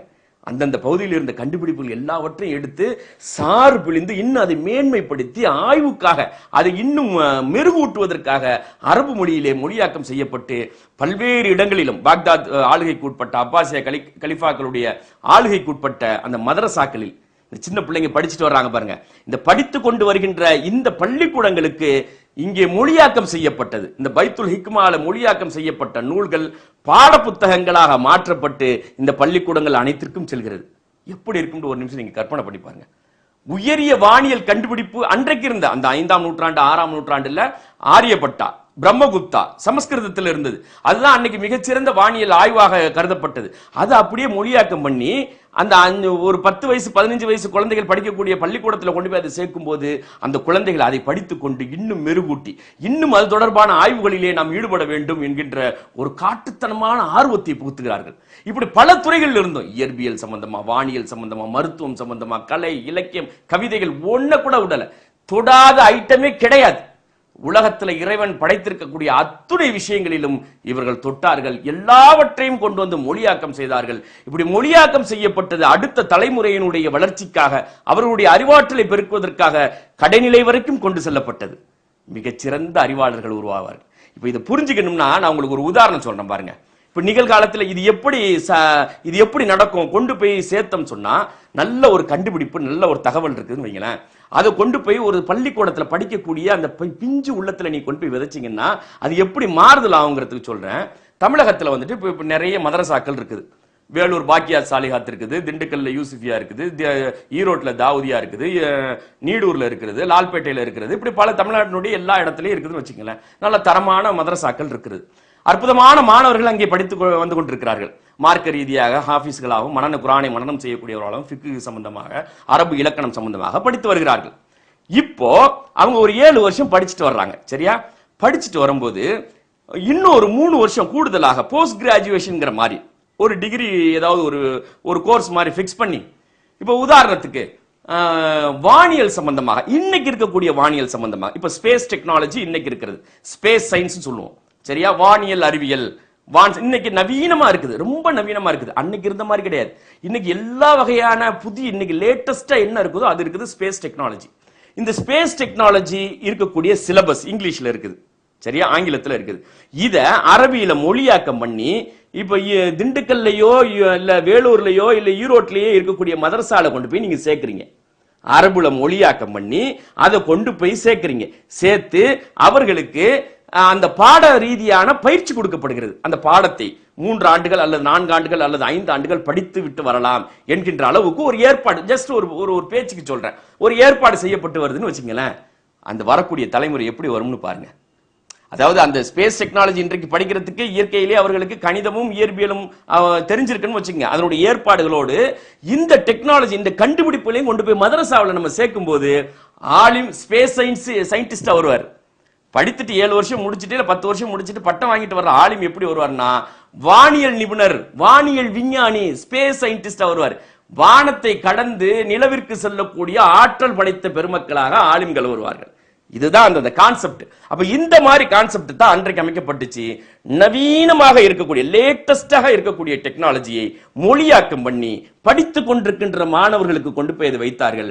அந்த மாணவர்கள் அதை உள்வாங்கி கொண்டு இன்னைக்கு இருக்கக்கூடிய நவீன டெக்னாலஜி உள்வாங்கி கொண்டு அது தொடர்பான ஆய்வுகளிலேயே எதெல்லாம் கற்றார்களோ அது தொடர்பான ஆய்வுகளிலேயே தங்கள் முழுமையாக கவனம் செலுத்தினார்கள். அடுத்து ஒரு 5 ஆண்டுகள் 10 ஆண்டுகளிலே மிகப்பெரிய ஒரு மாற்றம். 10-15 வருடங்களில் பார்த்தீங்கன்னா ஒவ்வொரு துறை குறித்தும் மிகச்சிறந்த அறிஞர் பெருமக்கள், மருத்துவத்திலே சாதனை படிக்கக்கூடிய அறிஞர் பெருமக்கள், இன்னும் இயற்பியலிலே, வேதியியலிலே, கலைகளிலே, இலக்கியத்திலே, வேளாண்மையிலே, இப்படி எல்லா துறைகளிலும், வரலாற்றிலே, புவியியல்ல, எல்லா டிவிஷன்லையும் சாதனைகள் படிக்கக்கூடிய அறிஞர் பெருமக்கள் அந்த பகுதிகளிலிருந்து உருவாகிறார்கள். எல்லாம் எதனால வந்து இந்த பைத்துல் ஹிக்மா செஞ்ச வேலை. எல்லா இடத்துல இருந்தும் கொண்டு வந்து இங்க வச்சு இதை அப்படியே அரபு மொழிக்கு மாற்றம் பண்ணி அதை அப்படியே கடைநிலையில் இருக்கக்கூடிய மதரசாக்களுக்கு பரப்புனது. படித்து வரக்கூடிய மாணவர்களுடைய அந்த சிந்தனைக்கு அது கொண்டு போக செய்தது, மிகப்பெரிய ஒரு மாற்றத்தை ஏற்படுத்தியது. கூடவே இந்த சைடு எஃபெக்ட்னு ஒன்று சொல்லுவாங்க இல்லையா, எதிர்விளைவுகள், இதுவும் அந்த இடத்துல இருந்து தொடங்க ஆரம்பிச்சிச்சு. இதை நம்ம ஆரம்பத்திலேருந்தே பார்த்துட்டு வந்தா தான் பிற்காலத்தில் ஏற்பட்ட பின்னடைவுகளுக்கு மிக முக்கியமான காரணம் என்ன என்பதையும் நாம் உணர்ந்து கொள்ள முடியும். அதாவது அந்த ஆர்வ கோளாறு இருக்கு பாருங்க, எல்லாவற்றையும் தெரிந்து கொள்ள வேண்டும், எல்லாவற்றையும் மொழியாக்கம் செய்ய வேண்டும் என்கின்ற அடிப்படையிலே செய்யப்பட்டதில் இந்த கிரேக்கத்திலிருந்து மொழியாக்கம் செய்யப்பட்ட கிரேக்க தத்துவம் இருக்குது பாருங்க, சாக்ரட்டிஸினுடைய பிலோசபி, இந்த தத்துவவியல் உள்ளே புகுந்ததற்கு பிறகு சின்னதா சில கருத்து வேறுபாடுகளை உருவாக்க ஆரம்பிச்சிச்சு. இந்த ஆய்வு ரீதியான கேள்வி ஜாஸ்தியா கேட்கக்கூடிய மக்களை உருவாக்கக்கூடிய ஒரு சூழலே அது உருவாக்குச்சு. இதை பத்தி நம்ம பின்னால பார்ப்போம். ஆனா தொடக்கம் வந்து எதுனா இதுக்கு இந்த இடம் தான் தொடக்கம். கட்டுப்பாடு இல்லாத வரவுகள், சரியா, வரவுகள்ல ரெஸ்ட்ரிக்ட் பண்ணி இது சரி இது தவறு இதை நம்ம ஃபாலோ பண்ணலாம் அப்படிங்கிற மாதிரியாக இருந்திருக்குமே, ஆனால் இத்தகைய பிரச்சனை வருவதற்கு வாய்ப்பு இல்லாமல் இருந்திருக்கும். கட்டுப்பாடற்ற வரவுகள், எல்லா தத்துவங்களும் உள்ளே அடக்கி உள்ளே சென்றதனுடைய விளைவாக இந்த ஒரு பிரச்சனை எழ ஆரம்பித்தது. இது பிற்காலத்திலே அப்படியே கொஞ்சம் கொஞ்சம் கொஞ்சமாக ஊதி வர ஆரம்பித்தது. ஆனாலும் ஹவுஸ் ஆஃப் விஸ்டம் என்று சொல்லக்கூடிய உலகிற்கே முதல் முறையாக ஆராய்ச்சிக்கென்றே ஒரு தனி நிறுவனத்தை உருவாக்கி அறிவாற்றலிலே சிறந்து விளங்கக்கூடிய மாணவர் பெருமக்களை, அடுத்த தலைமுறையை உருவாக்க வேண்டும் என்பதை அடித்தளமிட்டு வழிகாட்டி விட்டு சென்றவர்கள் அப்பாசிய கலிஃபாக்கள். கலிஃபா ஹாரூன் அல் ரஷீத் 9ஆம் நூற்றாண்டிலே அற்புதமான இந்த ஏற்பாடை செய்தார்கள். இதற்கு பிறகு இதை பார்த்து எகிப்திலும் இன்னும் பல்வேறு இடங்களிலும் ஹவுஸ் ஆஃப் விஸ்டம் என்கின்ற அடிப்படையிலே இந்த பைத்துல் ஹிக்மா தொடங்கப்பட்டது. அங்கேயும் ஆய்வுகள், பெரிய அளவிற்கான ஆய்வுகள் நடத்தப்பட்டது. பல ஆயிரக்கணக்கான நூல்கள் வடிவமைக்கப்பட்டது. எல்லா ஆய்வுகள் துறை குறித்தும், எல்லா துறைகள் குறித்தும் நடைபெற்ற ஆய்வுகளின் வெளிப்பாடாக தரமான நூல்கள், தரமான அறிவு பொக்கிஷங்கள் உருவானது. அது உலகின் எல்லா பகுதிகளுக்கும் சென்றது. மிகப்பெரிய ஒரு மாற்றத்தை ஏற்படுத்துவதற்கு இது அடித்தளமாக இடப்பட்டது. வரலாற்றில் பல்வேறு காலகட்டங்களில் கலிஃபாக்கள் மாத்திரமல்ல, நபி ஸல்லல்லாஹு அலைஹி வஸல்லம் அவர்களுடைய தோழர்களும் சரி, அன்றைக்கு வாழ்ந்த அறிஞர் பெருமக்களும் சரி, பல்வேறு இடங்களில் தங்கள் பகுதிகளிலே, தங்கள் வாழக்கூடிய பகுதிகளிலே ஏராளமான கல்வி நிறுவனங்களை அவர்களாகவே தொடங்கி கல்வி பணியாற்றி இருக்கிறார்கள். மக்களுக்கு அறிவு வெளிச்சத்தை கொடுத்திருக்கிறார்கள். அந்த வரிசையில் ஒரு அற்புதமான சம்பவம், அதாவது பெண்களை பொறுத்த வரைக்கும் குறிப்பாக மிகப்பெரிய சாதனைகள் செய்ய வேண்டும் என்கின்ற எண்ணமெல்லாம் ரொம்ப கம்மியா தான் இருக்கும். எல்லாத்துக்கும் இருக்காது. ஏதோ 1-2 குறிப்பிட்டு சொல்லும்படியாக இருப்பவர்களுக்கு மட்டும்தான் நம்ம பெரிய சாதிக்கணும், சாதனை செய்யணும் அப்படிங்கிற எண்ணம்லாம் இருக்கும். இன்னைக்கு அப்படித்தான் இருக்கு, அன்னைக்கு அப்படித்தான் இருந்துச்சு. அப்போ இருக்கத்தோட அப்படியே வாழ்ந்துட்டு போயிருவோமே, என்னத்தை போய் சாதிக்க போறோம் அப்படிங்கிற எண்ணம் தான் பெருசா இருக்கும். அதனால அவர்களுடைய கோரிக்கையெல்லாம் பாத்தீங்கன்னா, தாய் தந்தையர்கிட்ட கேட்கறது, கணவன்மார்கள்ட்ட கேட்கறது எல்லாம் பாத்தீங்கன்னா, நகை வாங்கி கொடு, நட்டு வாங்கி கொடு, நல்ல சேலை வாங்கி கொடுங்க, இதுதான் அவங்களுடைய பெரிய விஷயமா இருக்கும். ஆனால் வரலாற்றிலே சாதனை நிகழ்த்திய பெண்கள் என்று உலக வரலாற்றிலே மிகப்பெரிய விஷயங்கள் எல்லாம் இருக்கிறது, மிகப்பெரிய சம்பவங்கள் எல்லாம் இருக்கிறது. அதே போன்று இஸ்லாமிய வரலாற்றிலும் மிகப்பெரிய சாதனைகள் நிகழ்த்திய பெண்மணிகள் எல்லாம் வரலாற்றிலே நம்மால் பார்க்க முடிகிறது. அது நபி ஸல்லல்லாஹு அலைஹி வஸல்லம் காலத்திலிருந்து தொடர்ச்சியாக வரக்கூடிய பல்வேறு சம்பவங்களை பார்க்க முடிகிறது. அந்த வரிசையில் துனிசியால, அதாவது வட ஆப்பிரிக்கா இருக்குது பாருங்க, எகிப்து இருக்குது, எகிப்துக்கு பக்கத்துல லிபியா, லிபியாக்கு பக்கத்துல துனிசியா. அன்றைய காலகட்டத்தில் இந்த மாதிரி நாடுகளாக இல்லாமல் பிராந்தியங்களாக ஒரே பிரதேசமா தான் இருந்துச்சு. அப்படி இன்னைக்கு இருக்கக்கூடிய இந்த துனிசியால அல் கைராவுண்டு ஒரு நகரம். அந்த நகரம் பாத்தீங்கன்னா அன்றைக்கு, அதாவது இந்த 8ஆம் நூற்றாண்டு 9ஆம் நூற்றாண்டுல ஒரு மிகச்சிறந்த நகரம். எப்படி பாக்தாதுக்கு இணையா இல்லாவிட்டும் கூட எல்லா வகையான வசதி வாய்ப்புகளையும் பெற்ற பெருமக்கள், வியாபாரிகள் வந்து போகின்ற, குவிந்து கிடக்கின்ற இடமாக அந்த இடம் விளங்கியது. அதன் மூலமாக கலாச்சார விஷயங்கள், அறிவு ரீதியான விஷயங்கள், மார்க்க ரீதியான விஷயங்கள் செழித்து விளங்கக்கூடிய ஒரு பகுதியாக அந்த அல் கைராவுன் என்கின்ற ஊர், ஒரு சின்ன ஊர் இருந்துச்சு வட ஆப்பிரிக்கால. அந்த ஊர்ல இருக்கக்கூடிய ஒரு மிகப்பெரிய தொழிலதிபர், வியாபார ரீதியாக கொடிகட்டி பறக்கக்கூடிய பாரம்பரியமான குடும்ப ரீதியாகவே பணக்காரராக இருக்கக்கூடிய ஒரு குடும்பத்தை சேர்ந்தவர். அவருக்கு 2 பொம்பளை பிள்ளை. ஒரு பொண்ணு பேரு, மூத்த பொண்ணு பேரு ஃபாத்திமா அல் ஃபிக்ரி. இன்னொரு பொண்ணு, அதனுடைய தங்கச்சிக்கு பேர் மரியம். இந்த 2 பெண் குழந்தைகள் அந்த வியாபாரிக்கு. அவர் என்ன பண்றாரு அப்படின்னா, அந்த அதாவது நம்ம அல் கைராவுன், துனிசியால இருக்கக்கூடிய அவர் ஊர் அல் கைராவுன், அந்த நகரத்திலிருந்து குடிபெயர்ந்து போறாரு. எங்க போறாருன்னா மொரோக்கோக்கு போறாரு. அதுக்கு அடுத்து இருக்குது, அந்த துனிசியாக்கு அடுத்து பாத்தீங்கன்னா அட்லாண்டிக் கடற்கரையோரம், மேப்பை பாத்தீங்கன்னா தெரியும், அட்லாண்டிக் கடற்கரையோரம் இருக்குது மொரோக்கோ. இந்த மொரோக்கோல இருக்கக்கூடிய ஃபெஸ் நகரத்துக்கு குடிபெயர்றார், புலம்பெயர்ந்து செல்கிறார். தான் குடும்பத்தையும் கூட்டிக்கிட்டு வியாபார நிமித்தமாகவும் பல்வேறு விஷயங்களாகவும் அங்க குடிபெயர்ந்து போறார். போன இடத்துல அந்த 2 பெண்கள், அந்த பெண் குழந்தைகள் அவருக்கு இருக்குது பாருங்க, அந்த வியாபாரிக்கு. அந்த 2 பெண் குழந்தையுமே மார்க்க விஷயத்திலே மிகச்சிறந்த ஆற்றல் படைத்தவர்கள், பிடிமானம் உள்ளவர்கள், இறைப்பற்று மிக்கவர்கள், மார்க்க ரீதியாக படித்தவர்கள். மார்க்க ரீதியாக மட்டுமல்ல, பல்வேறு விஷயங்களை, உலகம் சார்ந்த விஷயங்களையும் பல்வேறு விஷயங்களையும் படித்த பெருமக்கள் அந்த 2 குழந்தைகளும். அவர்கள் அந்த இடத்திற்கு சென்றதற்கு பிறகு அந்த மூத்த புள்ள இருக்கு பாருங்க, ஃபாத்திமா அல் ஃபிக்ரி, அது போய் வாப்பாட்ட சொல்றாங்க, வாப்பா நான் ஒரு பள்ளிவாசலை கட்ட போறேன், எனக்கு ஒரு பள்ளிவாசல் கட்டுவதற்கு நீங்கள் நிதி உதவி செய்யணும் அப்படின்னு போய் கேட்கிறாங்க. அவர் செய்யறாரு, அவரால் முடிஞ்சதை வச்சு நீ செய்யுமா அப்படின்னு சொல்லி இவங்க பல்வேறு இடங்கள்ல வசூல் பண்ணி அவங்க கையில இருந்தது எல்லாம் போட்டு ஒரு பள்ளிவாசல், அற்புதமான பள்ளிவாசலை கட்டுறாங்க. எங்க? ஃபெஸ் நகரத்துல, மொரோக்கோல இருக்கக்கூடிய ஃபெஸ் நகரத்துல. எப்ப நடக்குது?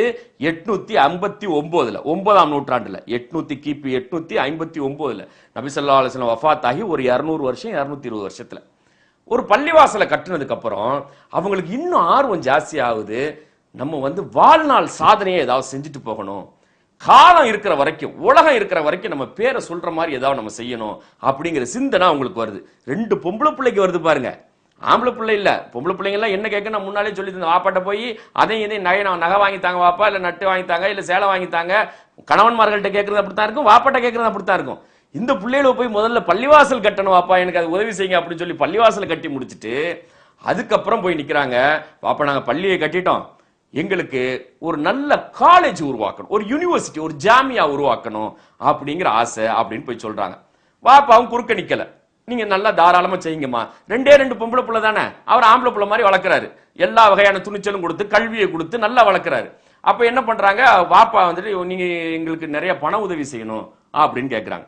என்னால முடிஞ்ச வரைக்கும் நான் செய்யறேன் அப்படின்னு சொல்லி அவருடைய சொத்துல 3/4 கொடுக்கிறாரு அந்த பிள்ளைகளுக்கு. நீங்க என்ன வேணாலும் செய்யுங்க அப்படின்னு சொல்லி அந்த சொத்துல 3/4 அவர்கிட்ட இருந்த பணம், இவங்களுடைய பாரம்பரியமான சொத்து, பரம்பரை சொத்துமாங்கல்ல, அந்த பரம்பரை சொத்து எல்லாத்தையும் வித்துவிட்டு, எல்லா சொத்தையும், இந்த பொண்ணு கையில இருந்த அத்தனை சொத்தையும் வித்துவிட்டு, அக்காவும் தங்கச்சியும் 2 பேரும் சேர்ந்து ஒரு பல்கலைக்கழகத்தை, ஜாமியாவை எழுப்புனாங்க பாருங்க. அந்த பள்ளிவாசலுக்கு பக்கத்திலே கட்டுனாங்க பாருங்க, ஜாமியா அல் ஹரவைன் அப்படின்ட்டு அதுக்கு பேரு.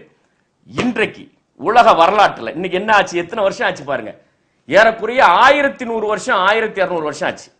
இன்னைக்கு 1200 வருஷம் ஆச்சு. 1200 வருடங்களுக்கு பிறகு இன்றளவிற்கும் அது ஒளி வீசிக் கொண்டிருக்கிறது. உலக வரலாற்றிலே சாதனை படைத்திருக்கிறது, சரித்திரத்திலே பதிவாகி இருக்கிறது. கின்னஸ் புக்ல இருக்கு பாருங்க, world records of Guinness book. அந்த கின்னஸ் புத்தகத்தில் உலகின் மிகவும் பழமையான பட்டம் வழங்கக்கூடிய பல்கலைக்கழகம். அதுதான் ஃபர்ஸ்ட் டிகிரி இஷ்யூ பண்றது.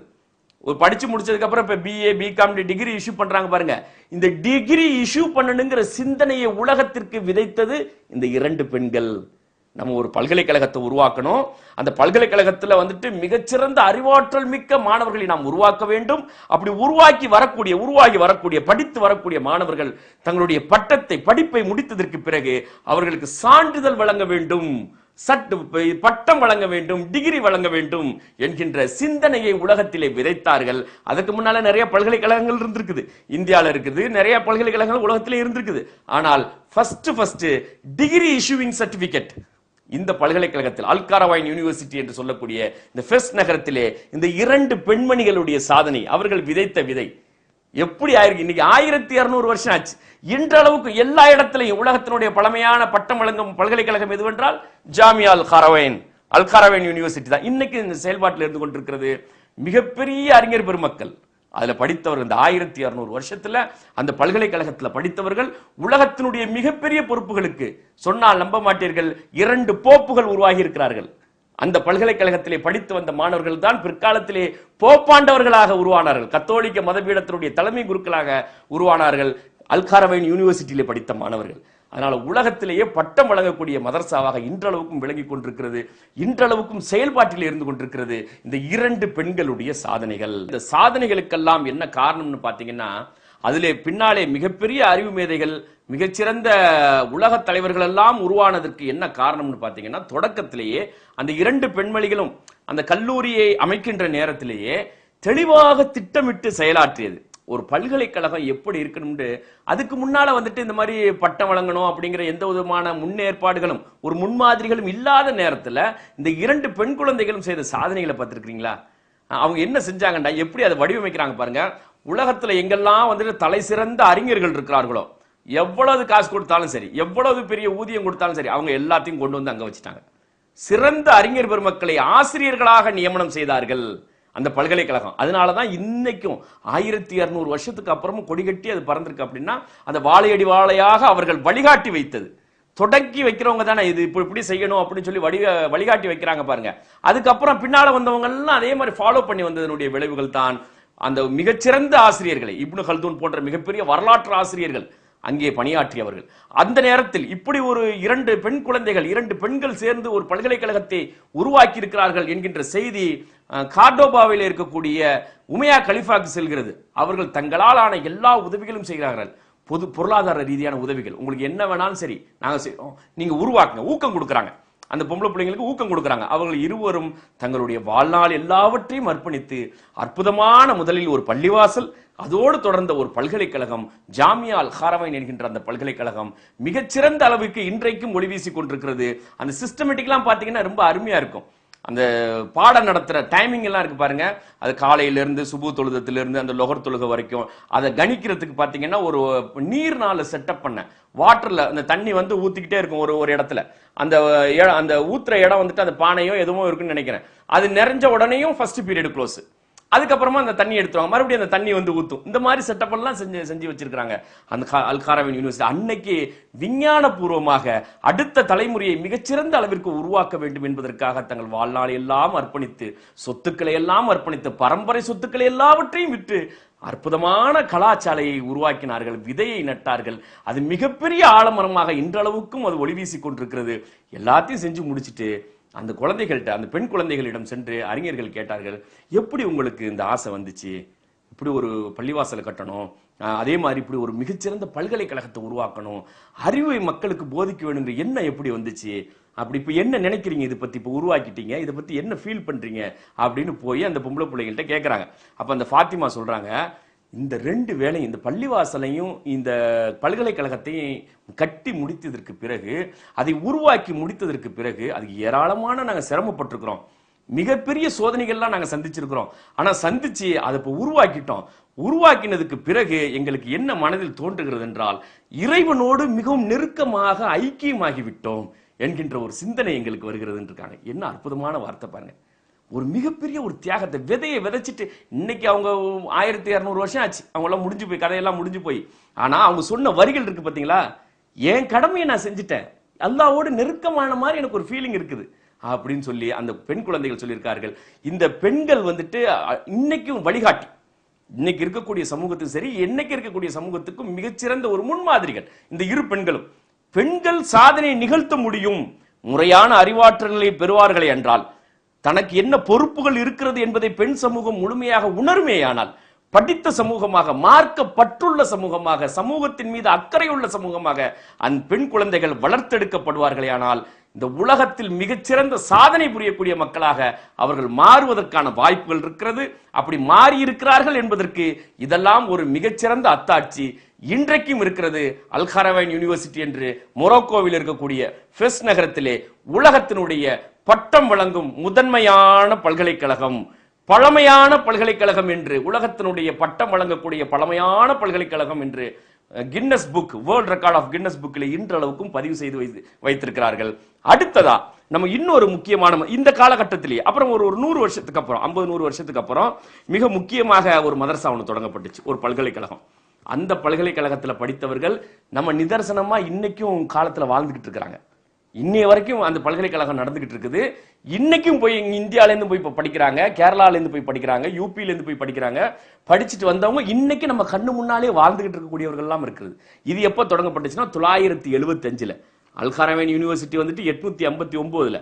இது எகிப்தில் இருக்கக்கூடிய இன்றைக்கும் அறிவு வெளிச்சத்தை ஒளிவீசி கொண்டிருக்கின்ற மிகப்பெரிய பாரம்பரியத்துக்கு சொந்தமான ஒரு பல்கலைக்கழகம் அல் அஸ்கர் யூனிவர்சிட்டி. எகிப்தில் இருக்கக்கூடிய இந்த அல் அஸ்கர் பல்கலைக்கழகம் இருக்கு பாருங்க, இது 975ல தொடங்கப்பட்ட பல்கலைக்கழகம். இதுவும் கின்னஸ் புக் ஆஃப் வேர்ல்ட் ரெக்கார்ட்ஸ்ல பதிவு செய்யப்பட்டிருக்கிறது. உலகத்தினுடைய 2வது பட்டம் வழங்கும் பழமையான பல்கலைக்கழகம் என்று பதிவாகி இருக்கிறது. இந்த பல்கலைக்கழகத்துல இன்றைக்கும் பல துறைகள் அதிலே சேர்க்கப்பட்டு மிகப்பெரிய அளவிற்கு, இன்னும் சொல்ல போனா அல் ஹரமைன் யூனிவர்சிட்டியை காட்டிலும் இன்னைக்கு அல் அஸ்கர் யூனிவர்சிட்டி உலகத்திலே எல்லா அறிஞர் பெருமக்களுக்கும் தெரியும். உலகத்தினுடைய எல்லா பகுதிகளிலிருந்தும் மாணவர்கள் சென்று அங்கே இன்றளவிற்கும் இந்த நிமிடம் வரைக்கும் படித்துக் கொண்டிருக்கிறார்கள். இந்தியாவிலிருந்தும் சென்றிருக்கிறார்கள். ஏராளமான மாணவர்கள் படித்துக் கொண்டிருக்கிறார்கள். அதிலே மருத்துவம் இருக்கிறது, பொறியியல் இருக்கிறது, தத்துவம் இருக்கிறது, மார்க்க விஷயங்கள் இருக்கிறது, இப்படி எல்லாம் இருக்குது. எதுவுமே விடுபட்டு, இன்ஜினியரிங்ல எல்லாம் நல்ல உயர்தரமான படிப்புகள் எல்லாம் அல் அஸ்கர் பல்கலைக்கழகத்திலே சொல்லித்தரப்படுகிறது, பயிற்றுவிக்கப்படுகிறது, எகிப்திலே இருக்கிறது. இதுல படித்தவர்களுடைய முக்கியமானவங்க பாருங்க, வரலாற்றுல வந்துட்டு, ஏன்னா இது 975ல தொடங்கப்பட்டது. அப்ப 1000 வருஷங்களுக்கு மேலாக, ஏறக்குறைய 1000 வருஷங்களுக்கு மேலாக இந்த மதரசா இன்றளவுக்கும், இந்த பல்கலைக்கழகம் அல் அஸ்கர் பல்கலைக்கழகம் என்று சொல்லக்கூடிய இந்த பல்கலைக்கழகம் மாணவர்களுக்கு அறிவு வெளிச்சத்தை தந்து கொண்டிருக்கிறது. இந்த 1000 வருஷத்துல பல பேரரசர்கள், பல அறிஞர் பெருமக்கள், பல விஞ்ஞானிகள், இப்படி பல துறைகள் சார்ந்த மிகச்சிறந்த அறிவாளிகளை இந்த பல்கலைக்கழகம் உருவாக்கி இருக்கிறது. இந்த பல்கலைக்கழகத்தில் படித்தவர்கள் பிற்காலத்திலே பல கலீஃபாக்களாக கூட வந்திருக்கிறார்கள், மாவீரர்களாக, போர் வீரர்களாக வந்திருக்கிறார்கள். இந்த எகிப்து நகரத்திற்கு பிற்காலத்திலே நெப்போலியன் போனபர்ட் படையெடுத்து சென்ற போது அந்த எகிப்துக்கு போனதுக்கு அப்புறம் அந்த பல்கலைக்கழகத்தை பார்த்து வியந்து போனாராம். சே, அந்த காலத்திலேயே 975 இப்படி இவ்வளவு பெரிய ஒரு ஆச்சரியமான, இவ்வளவு பெரிய ஒரு தரமான பல்கலைக்கழகத்தை உருவாக்கி இருக்கிறார்களே என்று வியந்து போனாராம் நெப்போலியன் போனபர்ட். அவர் எழுதியிருக்கிறார், அவருடைய அந்த சொந்த நூலிலேயே அவர் பதிவு செய்து வைத்திருக்கிறார். அப்படிப்பட்ட அந்த பல்கலைக்கழகத்திலே படித்தவர்கள் இன்றைக்கும் படித்துக் கொண்டிருக்கிறார்கள். இப்போது சமீபத்திலே இந்த நூற்றாண்டுல சென்ற நூற்றாண்டுல வாழ்ந்தவர்கள் ஒரு சில பேரை பார்ப்போம். ரொம்ப முக்கியமானவங்க அந்த பல்கலைக்கழகத்தில் படிச்சிருக்கிறாங்க. இஹ்வானுல் முஸ்லிமீன் நம்ம கேள்விப்பட்டிருப்போம். இஸ்லாமிய சகோதரத்துவ அமைப்பு, முஸ்லிம் சகோதரத்துவ அமைப்பு என்று சொல்லக்கூடிய இஹ்வானுல் முஸ்லிமினுடைய ஃபவுண்டர் இமாம் ஹஸ்னுல் பன்னா அந்த பல்கலைக்கழகத்தில் படித்தவர். அதே மாதிரி பாத்தீங்கன்னா ஓமர் அப்துல் ரஹ்மான், ஜமால் இஸ்லாமியா என்று சொல்லக்கூடிய இஸ்லாமிய அமைப்பினுடைய தலைவர் ஓமர் அப்துல் ரஹ்மான் அந்த பல்கலைக்கழகத்திலே படித்தவர். ஷேக் முகமது யாசின், ஹமாஸினுடைய ஃபவுண்டர் ஷேக் முகமது யாசின், அவரும் அந்த பல்கலைக்கழகத்தில் படித்தவர். அதே போல முன்னாள் ஜனாதிபதி, மாலத்தீவினுடைய முன்னாள் ஜனாதிபதி கையும், அவரும் அந்த பல்கலைக்கழகத்திலே படித்தவர். அதே மாதிரி போரா முஸ்லிம்களுடைய ஷேக்காக இருக்கக்கூடிய, கலீஃபாவாக இருக்கக்கூடிய ஷேக் முகமது புர்ஹானுத்தீன், அவங்களும் அந்த பல்கலைக்கழகத்தினுடைய மாணவர். இப்போது கடந்த வாரம் வஃபாத்தான முஸ்லிம் லீக்கினுடைய, இந்திய யூனியன் முஸ்லிம் லீக்கினுடைய தலைவர் பாணக்காடு ஷிஹாப் தங்கல், அவங்களும் வந்துட்டு அந்த அல் அஸ்கர் யூனிவர்சிட்டியினுடைய மாணவர். இப்படி இந்தியா முழுவதும் அல்ல, உலகம் முழுவதும் இருந்தும் சென்று அந்த பல்கலைக்கழகத்திலே படித்திருக்கிறார்கள். இன்றளவுக்கும் அந்த பல்கலைக்கழகம் மிகச்சிறந்த பல்கலைக்கழகமாக உருவாகி வெற்றி கொடி நாட்டி வருகின்றது. அல் அஸ்கர் யூனிவர்சிட்டி என்றால் தெரியாத மக்களே கிடையாது.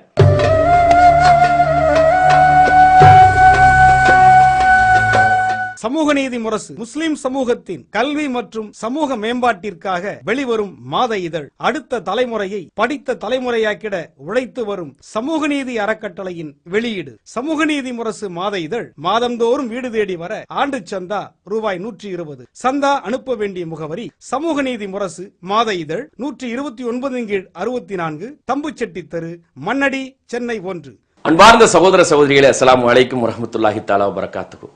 சமூக நீதி அறக்கட்டளையினுடைய பணிகளை, சமூக நீதி அறக்கட்டளையின் சார்பில் நடத்தப்படும் தொலைக்காட்சி நிகழ்ச்சியையும் நம்முடைய மாத இதழாக இருக்கக்கூடிய சமூக நீதி முரசையும் பார்த்து வரக்கூடிய மக்களுக்கு நன்றாக அறிவார்கள். முழுமையாக அடுத்த தலைமுறையை, முஸ்லிம் சமூகத்தினுடைய அடுத்த தலைமுறையை படித்த தலைமுறையாக மாற்றிட வேண்டும், அறிவாற்றல் மிக்க தலைமுறையாக மாற்றிட வேண்டும், அனைத்து துறைகளிலும் கோலோச்சக்கூடிய மக்களாக மாற்றிட வேண்டும் என்கின்ற அடிப்படையிலேயே விரிவாக திட்டங்கள் தீட்டி ஒருங்கிணைந்து பணியாற்றி வருகின்றோம். இந்த பணிகள் எல்லாம் இன்னும் ஆழமாக எடுத்து செல்ல வேண்டியிருக்கிறது, தடங்கள் இல்லாமல் எடுத்து செல்ல வேண்டியிருக்கிறது. இத்தகைய பணிகளுக்கு ஏராளமான பொருள் உதவி தேவைப்படுகிறது.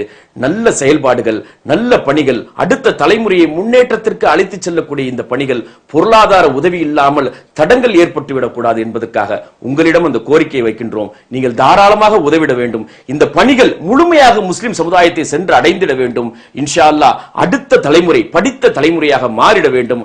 அதுக்கு நீங்கள் தாராளமாக உதவிட வேண்டும். எல்லாம் வல்ல இறைவனிடம் பிரார்த்திக்க வேண்டும் என்று கேட்டுக்கொள்கிறேன். அஸ்ஸலாமு அலைக்கும் வரஹ்மத்துல்லாஹி தஆலா வபரகாத்துஹு. கல்வி பணிக்கு உதவிடுவீர். சமூக நீதி அறக்கட்டளை என்ற பெயரில் டிடி அல்லது செக் எடுத்து அனுப்ப வேண்டிய முகவரி சமூக நீதி அறக்கட்டளை 129/64 தம்புச்செட்டி தெரு, மண்ணடி, சென்னை 1. தொலைபேசி 25225780. எங்களுடைய வெப்சைட் முகவரி www.samuganidhi.org. சிஎம்என் வெளியீடுகளான உயர்கல்விக்கான உன்னத வழிகாட்டி சிஎம்என் கல்வி மலர் 2009.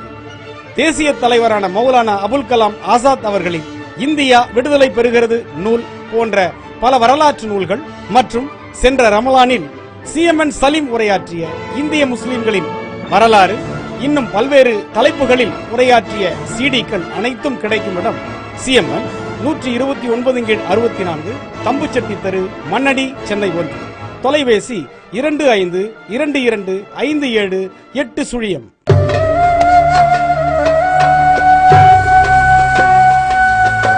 உலகத்தில் அரசே மருத்துவமனையை நிறுவ வேண்டும்.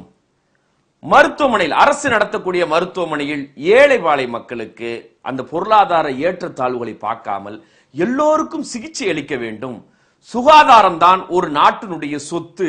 மக்கள் எந்த நாட்டிலே மக்கள் சுகாதாரமாக வாழ்கிறார்களோ, மருத்துவத்திற்கு அதிகமாக செலவு செய்யாமல் நிம்மதியாக வாழ்கிறார்களோ, அந்த நாடு செழிப்பான நாடு, நாடு முன்னேற்ற பாதையில் செல்லும் என்பது இன்றைய பரவலான கருத்து. அதன் அடிப்படையிலே எல்லா நாடுகளும், உலக நாடுகளில் எல்லா நாடுகளும் அரசே, அந்த நாடுகளில் ஆளக்கூடிய அரசே மருத்துவமனையை அமைத்து மருத்துவம் பார்க்கக்கூடிய ஒரு காட்சியை பார்த்து வருகின்றோம் உலகத்துல.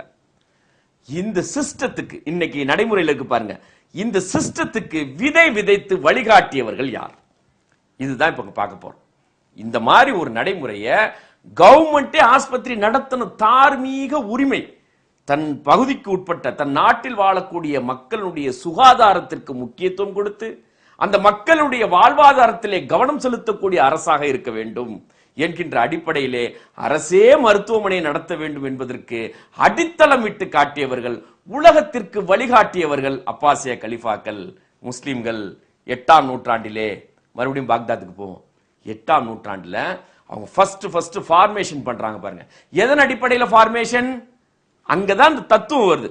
இந்த முஸ்லிம்களால் நிகழ்த்தப்பட்ட அத்துணை விஷயங்களும் சரி, அவர்கள் தொடாத விஷயங்களே கிடையாது. மத்திய காலத்தில் அவர்கள் தொடாத துறைகளே கிடையாது. இப்படி எல்லா துறைகளிலும் தொடுவதற்கு ஊக்கம் கொடுத்தது, அவர்களை தொடச் சொல்லி வேகப்படுத்துவது, உந்துவது எது தெரியுமா? இஸ்லாம். குர்ஆனும் நபி ஸல்லல்லாஹு அலைஹி வஸல்லம் அவர்களுடைய வாழ்க்கை வழிமுறைகளும் தான் அவர்கள் ஒவ்வொரு துறைகளிலும் எப்படி கவனம் செலுத்த வேண்டும் என்பதற்கு ஒரு வழிகாட்டியாக அமைந்திருக்கிறது.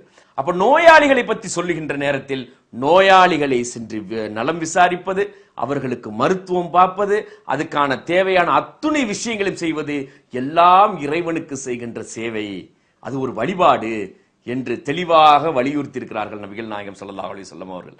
அதன் அடிப்படையில் அப்பாசிய கலிஃபா ஹாரூன் அல் ரஷீத் அவர்களுடைய காலத்தில் ஒரு நிறுவனம் தொடங்கப்படுகிறது. அதனுடைய பேர் என்னன்னு பாத்தீங்கன்னா பீமாரிஸ்தான், அதுக்கு பேர்.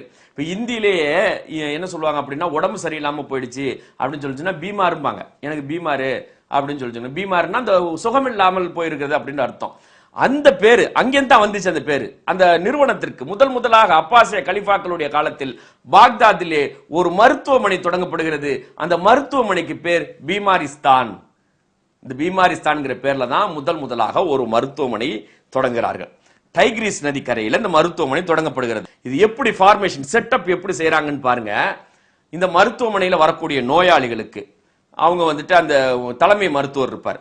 தலைமை மருத்துவர் இருந்து முதல்ல விசாரிச்சு உங்களுக்கு என்னமா பண்ணுது, உடம்புக்கு என்ன எங்க பிரச்சனையா இருக்குது எல்லாவற்றையும் விசாரித்து அதற்கு உரிய மருத்துவரை ஒவ்வொரு டிவிஷனா நோய்க்கு, இப்போ ஹார்ட் ஸ்பெஷலிஸ்ட் இல்ல எலும்பு முறிவு இப்படிலாம் இருக்குது பாருங்க இன்னைக்கு, அந்த மாதிரி அன்னைக்கு ஒவ்வொரு துறை சார்ந்த மருத்துவர்களிடம் அவங்க அனுப்பிச்சு வைப்பாங்க.